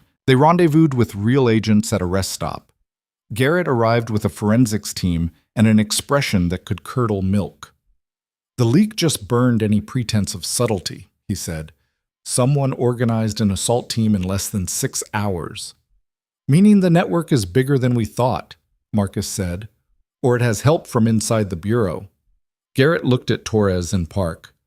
"You two are off detail. I'm not risking more agents. Dr. Kane, you're coming to Washington. Protective custody in a location 3 people will know." "What about the storage unit?" "Already being secured. We'll analyze the hard drive." Garrett's phone buzzed. He smiled. "We just got lucky. David Brennan was spotted at a border crossing into Canada. Canadian authorities have him, and he's willing to talk in exchange for asylum." "What's he saying?" "That he's got insurance files on everyone, including conversations between Cross and Thorne explicitly discussing weapons sales." But Marcus felt uneasy. The timing felt wrong. Brennan running, getting caught, offering exactly what they needed. What if it's a trap? Garrett's smile faded. "Explain." "Brennan ran because someone tipped him, but running to Canada with evidence? He had to know he'd be caught. What if letting him get caught was the point? What if the files are fake, designed to exonerate Cross instead of incriminate him?" Garrett pulled out his phone. "I need full analysis on everything Brennan's providing. Compare it to what we seized. Look for discrepancies." The forensics team worked through the night. Garrett woke Marcus at dawn with coffee and results. "You were right. Brennan's files are sophisticated fakes. Names and dates match real events, but content has been altered to remove Cross's direct involvement." "What about the hard drive I took?" "Is legitimate. Real communications, unaltered, including emails between Cross and Thorne discussing specific weapons shipments." Garrett set down the tablet. "We have enough to arrest Senator Cross. We're moving today." "He'll fight it. He's got nothing." Garrett showed another document. "This morning, the Washington Post published a full expose based on Amanda's reporting. Every connection, every shipment, every death. Senator Cross's political career is over even if he beats the charges." Marcus read the article. Amanda had held nothing back, including her relationship to the senator. She documented everything with thorough precision. The FBI arrested Senator Cross at his Georgetown home at 9 a.m. The footage made every news channel, the senator in handcuffs, shouting about persecution while agents led him away. General Thorne, seeing his patron arrested, finally gave up the names at the top. Defense contractors, military officers, even 2 judges taking bribes. The arrests continued for days. Marcus watched from the safe house, feeling disconnected. He'd started this because a teenage girl died and he got angry. Now it had become a national scandal. Colonel Ryder called on the 5th day. "Marcus, how are you holding up?" "Tired, not sure what happens next." "Next, you heal. You take the job at St. Catherine's. You practice medicine without corruption lurking underneath." Ryder paused. "And you accept that what you did mattered. You saved lives. That counts." "Does it? Mia Rodriguez is still dead. Dr. Patterson is still recovering. And how many didn't get hurt because you spoke up?" "Marcus, in Kandahar you made impossible choices with no good options. Here, you made one good choice after another, even when it cost you everything. That's integrity." Ryder's voice softened. "The court-martial cleared you, but you never forgave yourself. Maybe it's time to try." The call ended. Marcus sat in sunlight streaming through windows he wasn't allowed to open and tried to imagine forgiving himself. It felt impossible. But maybe that was the point. Amanda visited a week after her father's arrest. She looked exhausted but peaceful. "He's pleading guilty," she said. "Full cooperation for a reduced sentence, 30 years instead of life." "How are you handling it?" "Better than I expected. I loved my father once, before politics made him into something else. But that person has been gone for years." She pulled out a folder. "My final article on the network. I wanted you to see it first." Marcus read it. The piece traced the entire operation, documented every theft and consequence, and ended with profiles of victims, including Mia Rodriguez. Amanda had interviewed Mia's mother, her friends, her coach. Made the girl real. "This is good," Marcus said quietly. "Thank you for remembering her. She deserved to be remembered." Amanda took back the folder. The Pulitzer Committee is already talking about this. I'll probably win. Should feel good, but mostly it just feels sad. We caught it eventually. That's more than most corruption gets. Thanks to you. She met his eyes. I've never met anyone quite like you. Someone who refused to accept that corruption was just how things worked. That's rare. Or stupid. Sometimes they're the same thing. She stood. What will you do now? I have a job offer at St. Catherine's. Start in a month. Back to saving lives. That's all I ever wanted. 2 weeks later, Garrett cleared Marcus to leave custody. The network was dismantled, main players arrested, the leak identified. The threat level had dropped. Marcus returned to the St. Catherine's apartment, unpacked his few belongings, hung his diploma, and tried to imagine building a life here. His phone rang. Unknown number. Dr. Kane? This is Sarah Rodriguez, Mia's mother. Marcus's throat went dry. Ms. Rodriguez, I'm so sorry for your loss. I wanted to thank you for trying to save her, for not giving up even when they told you to stop. She was crying quietly. The reporter told me what happened. That matters, knowing someone cared that much. I should have been able to save her. Stop, please. I've lost my daughter. I don't need you to carry that guilt too. What happened to Mia, that's on the man who killed her. You tried. You cared. That's what I'll remember. The call ended. Marcus stood in his empty apartment with tears running down his face. For Mia. For Dr. Patterson. For the 18 soldiers in Kandahar. For everyone hurt because he tried to do the right thing, but also for the lives saved. The shipment stopped. The network dismantled. It had to be enough. Marcus started at St. Catherine's 2 weeks later. His first day in Scrubs felt like coming home and visiting a grave simultaneously. The trauma bay looked the same, but the people were different. They didn't know his history. To them, he was just the new trauma surgeon. His first case was a car accident victim, 23, with internal bleeding and ruptured spleen, standard trauma surgery. Marcus scrubbed in, let the ritual calm his mind, stepped into the OR. The surgery took 4 hours. When it was over, the patient was stable. Marcus stood in the scrub room afterward, exhausted and satisfied. Dr. Martinez found him. Good work today. You saved her life. That's the job. It should be, but not everyone remembers that. She handed him a schedule. Trauma rotation for 3 months. After that, we'll discuss teaching responsibilities. Marcus looked at the schedule. The normal rhythm of medicine without corruption. It looked boring. It looked perfect. That night, Marcus found an envelope under his door. No return address. Hand-delivered. Inside was a single typed page. Dr. Kane, you've won this round. The network you exposed is dismantled. But you should know this was one network among many. The corruption runs deeper than you imagine, protected by people with more resources than Senator Cross possessed.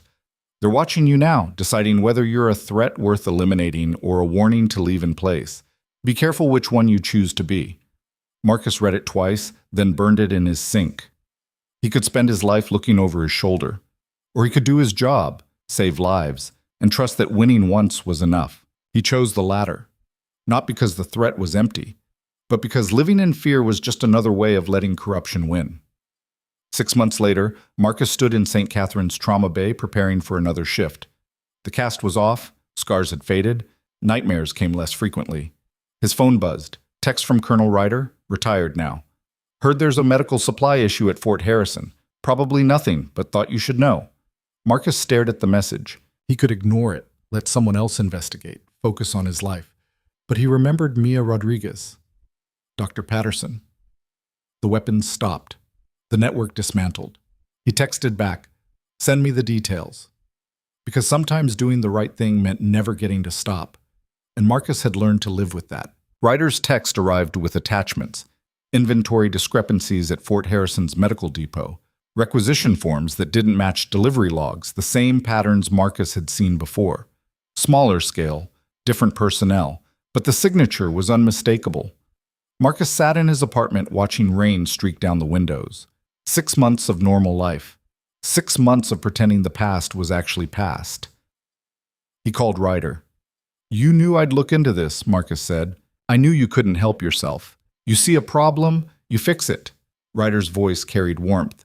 But this time, you don't have to do it alone. Walsh is investigating. FBI has a task force. They could use your expertise as a consultant. What if I want to be more than that?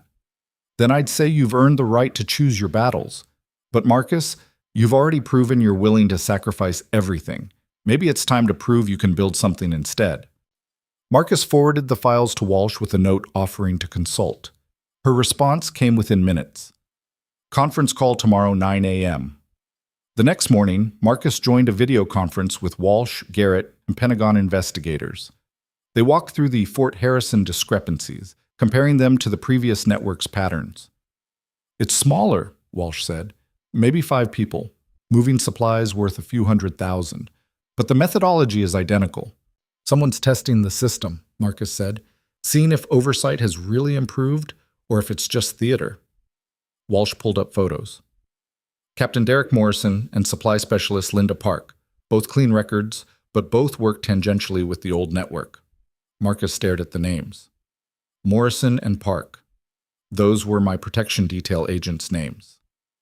The conference went silent. Garrett's face hardened. Torres and Park were assigned to you. Real names.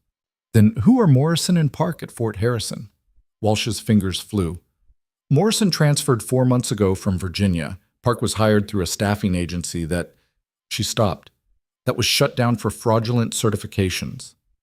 Stolen identity, Marcus said. They're trying to restart operations quietly. They spent 3 hours planning. Morrison and Park had requisitioned supplies scheduled for transfer in 5 days, routed through St. Catherine's Hospital. Marcus felt the symmetry like a punch. They're using my hospital. Same playbook, Walsh said. Let the shipment proceed, document everything, then arrest everyone simultaneously. Marcus volunteered to be inside during the operation. Garrett didn't like it, but Marcus was adamant. I work there. I know the routines. If something goes wrong, I'm your early warning. 5 days later, Marcus reported for his evening shift with an earpiece hidden under his collar. The shipment was scheduled for 11 p.m. Dr. Martinez found him at 9. You look tense. Just focused. Big case later. She studied him, then nodded. Don't push yourself too hard. At 10:47, a military van pulled up to the loading dock. Morrison and Park emerged, along with a man in hospital scrubs Marcus didn't recognize. They began unloading boxes. Marcus photographed everything through the observation window. The unloading took 10 minutes, then Morrison prepared to leave. But the hospital insider grabbed his arm, pointing at something in the van. They argued. Park stepped between them. They're arguing, Marcus whispered into his mic. Morrison drove away. Park and the insider wheeled the cart toward the emergency exit. Not storage, but the parking garage where a civilian vehicle could be waiting. Marcus saw the supplies about to disappear. The agents were positioned wrong. By the time they repositioned, it would be too late. He moved on instinct, taking stairs 3 at a time, reaching the emergency exit before the cart arrived. The door opened and the insider appeared, Park behind him. That's far enough, Marcus said. Park's hand went to her pocket. Marcus held up his phone. Walsh's number dialed. FBI is already here, building surrounded. You can make this easy or stupid, but either way, it's over. You're Kane, Park's voice carried curiosity. We thought we could be smarter, smaller, quieter. How'd that work out? The insider bolted. Marcus let him go. Walsh's people would catch him. Park leaned against the wall, resignation settling over her. Why? Marcus asked. You saw what happened to everyone involved. I saw they got caught. Thought we could avoid their mistakes. She smiled without warmth. Turns out corruption isn't a mistake you avoid. It's a choice, and it follows you until someone like you stops it. Walsh appeared with agents, weapons drawn. They secured Park, read her rights. Walsh looked at Marcus. You were supposed to observe. I observed them getting away. Decided to improvise. One of these days it'll get you killed. But she smiled. We've got Morrison 2 blocks from here. Phillips from your supply department is in the garage trying to explain why he was stealing military property. Is that all of them? For this network. But there will be others. Walsh holstered her weapon. The Pentagon is creating an oversight position. Civilian medical consultant, reports to the Inspector General, auditing military supply chains. They want you. Marcus considered. A year ago, he'd been fired for refusing to prioritize a donor. Now he was being offered authority to investigate corruption across the entire system. I'll think about it. The next week passed in statements and debriefings. Morrison, Park, and Phillips cooperated, giving up 6 more names. The FBI dismantled the distribution channels before they could be used. Amanda broke the story, ending with, "How many times must we tear down these networks before we address the systemic issues that make them possible?" Marcus read it while packing for Washington. The Pentagon wanted to brief him on the position. The Pentagon was security checkpoints and sterile hallways. Garrett met him at the entrance. "The task force is being formalized," Garrett said. "Permanent funding, expanded authority. What you exposed changed how we approach military corruption." They entered a conference room where Colonel Ryder stood by the window in dress uniform, rows of medals catching light. He looked healthier than Marcus had seen him since the explosion. "Marcus." Ryder shook his hand. "I'm told you're considering becoming a professional pain in the ass for corrupt officers." "Considering? Good. We need more." Well, Ryder handed him a folder, an official commendation from the Army Medical Corps signed by the Surgeon General and Secretary of Defense. "For exceptional courage in exposing corruption and preventing theft of military medical supplies," Ryder read. Dr. Marcus Kane demonstrated integrity that reflects the highest standards of military medicine. His actions saved countless lives and protected the honor of the United States military. Marcus stared at the document. After 6 years carrying Kandahar's weight, here was official recognition that he'd done something right. "I don't deserve this." "You deserve it more than anyone." Ryder's expression was serious. "You made hard choices in Kandahar and here. You put patience above politics, integrity above career. That's what this recognizes." The briefing lasted 3 hours. The oversight position would give Marcus authority to audit any military medical facility, investigate discrepancies, report findings directly to the Inspector General. He'd maintain his position at St. Catherine's, 3 days surgery, 2 days oversight. "Why me?" Marcus asked. "There are investigators with more experience." "Because you're not an investigator," the Inspector General said. She was 60-ish with gray hair and unshakable bearing. "You're a doctor who understands that systems serve people, not the other way around. That perspective is what we need." Marcus looked around the room at faces representing the military establishment. People who could have covered everything up. Instead, they'd pursued justice. "When do I start?" 2 weeks. "Your first assignment, audit Fort Harrison top to bottom. Make sure we didn't miss anything." Marcus flew back to Riverside City watching sunset over land that looked peaceful from altitude. Tomorrow he'd return to St. Catherine's, to the work he loved. But now he'd also have another purpose. Dr. Martinez took the news well. "We'll miss having you full-time, but what you're doing matters. Knowing someone with your integrity is watching over military medicine makes me feel better about the whole system." His first day back, Marcus scrubbed in for complex trauma, a construction worker who'd fallen 3 stories. As he worked, surrounded by familiar rhythm, Marcus felt the past year's tension finally easing. This was who he was, a surgeon who refused to compromise. The oversight position didn't change that. It gave him another way to practice the medicine he believed in. The surgery was successful. When Marcus emerged 8 hours later, Amanda Cross waited in the hallway with a cameraman.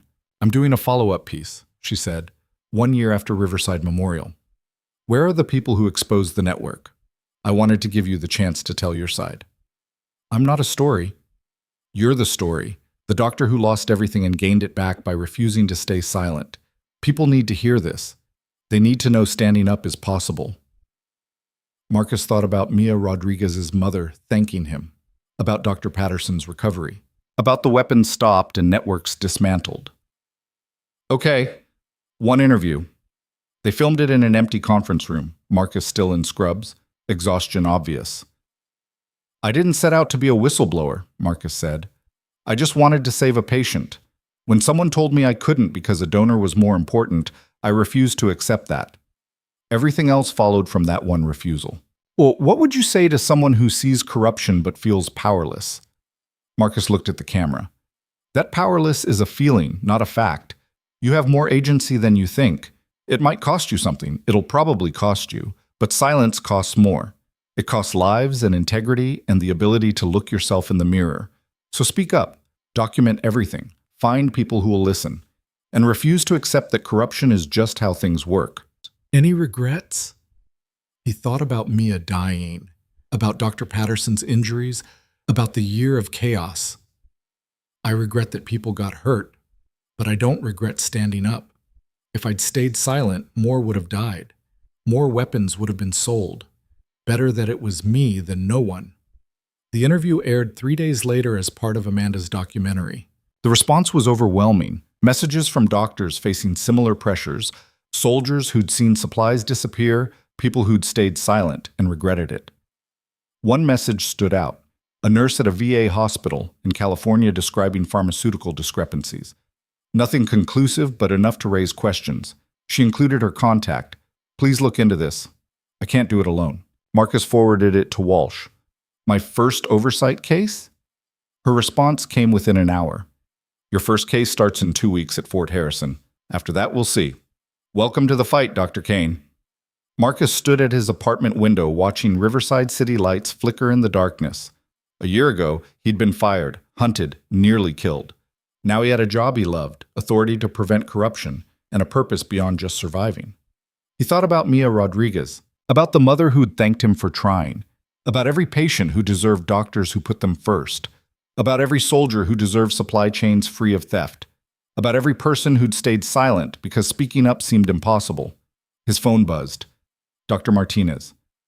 Trauma case incoming. Multiple vehicle collision. Need you in the bay. Marcus grabbed his keys. This was the work. Saving lives, exposing corruption, refusing to accept that wrong was inevitable. One patient, one case, one refusal at a time. He drove towards St. Catharines through streets he'd once fled through. The same city, but different now. Not because the corruption was gone, it would always try to come back, but because people were watching, because someone had stood up and others had followed. The trauma bay was chaos when he arrived. 3 patients, all critical. Marcus scrubbed in, let training take over, and did what he'd always done best. He saved lives. Hours later, standing in the scrub room at dawn, Marcus looked at his reflection in the mirror. The same face that had stared back after Kandahar, after being fired, after nearly dying in a Delaware warehouse. But the eyes were different now, clearer, steadier. He'd been dismissed, fired, hunted, and nearly destroyed. And he'd survived all of it by refusing to accept that doing the right thing was optional. Dr. Patterson appeared beside him, walking without the cane now, almost fully recovered. Heard you're taking on the Pentagon. Just trying to make sure what happened doesn't happen again. It will happen again. Corruption always comes back. Then I'll stop it again. Marcus met his eyes in the mirror. As many times as it takes. Patterson smiled. That's the right answer. They walked out together into morning light breaking over Riverside City. Somewhere in the hospital, patients were waking up alive because Marcus had refused to prioritize politics over medicine. Somewhere in the military supply chain, theft was being prevented because someone was watching. Somewhere, another person was deciding whether to speak up or stay silent. Marcus hoped they'd choose courage. Hoped they'd understand that the cost of silence was always higher than the cost of standing up. Hoped they'd learn what he'd learned. That integrity wasn't about being perfect or fearless. It was about doing the right thing even when it was hard. Especially when it was hard. His phone buzzed. Walsh. Fort Harrison audit starts Monday. Hope you're ready. Marcus texted back. Always. He walked to his car as the city woke around him. A new day, new battles, new chances to prove that corruption could be beaten. Not permanently. That was impossible. But consistently, relentlessly, one exposure at a time. The doctor who wouldn't stay silent. That's what Amanda had called him. Marcus could live with that. Could build a life around it. Could teach the next generation that medicine meant more than technique and knowledge. It meant integrity. It meant standing up when standing up mattered. He drove home through streets painted gold by sunrise, thinking about the work ahead. The audits and investigations and battles against people who thought corruption was inevitable. Thinking about patients who deserved better. About soldiers who deserved protection. About everyone who'd been told to accept wrong as normal. Marcus had spent 6 years believing Kandahar defined him. Then another year learning that how you respond to injustice defines you more than the injustice itself. He'd lost everything, career, safety, peace, by refusing to stay quiet. And he'd gained everything that mattered. The scars would always be there. Mia Rodriguez's death, Dr. Patterson's injuries, the 18 soldiers in Kandahar.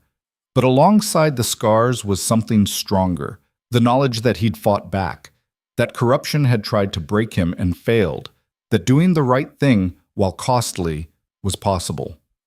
Marcus parked at his apartment and sat for a moment in silence. Then he pulled out his phone and called Sarah Rodriguez, Mia's mother. Ms. Rodriguez?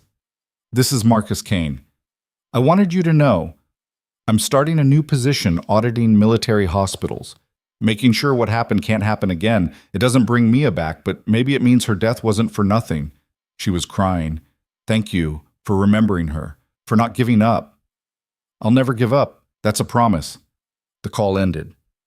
Marcus walked into his apartment where his medical school diploma hung on the wall beside the Pentagon commendation. 2 pieces of paper representing the same truth, that medicine, real medicine, required courage as much as skill. He made coffee, opened his laptop, and started reviewing files for the Fort Harrison audit, looking for patterns, discrepancies, the small signs of corruption trying to take root. It was tedious work, important work, the kind that saved lives without anyone seeing the surgery. Somewhere in the country, another doctor was facing the same choice Marcus had faced: stand up or stay silent, risk everything or accept corruption as inevitable. Marcus hoped they'd choose to stand, hoped they'd understand that one person could make a difference, that systems changed because individuals refused to accept wrong, that corruption won when good people decided the cost was too high. He'd paid the cost, lost his job, his safety, nearly his life, and he'd do it again without hesitation, because the alternative, staying silent while patients died and criminals prospered, was a cost he couldn't live with. The sun rose higher over Riverside City. In the trauma bay at St. Catharines, doctors were saving lives. At Fort Harrison, investigators were reviewing the audit Marcus would lead. In Washington, lawmakers were debating reforms inspired by the network he'd exposed. None of it brought back the dead.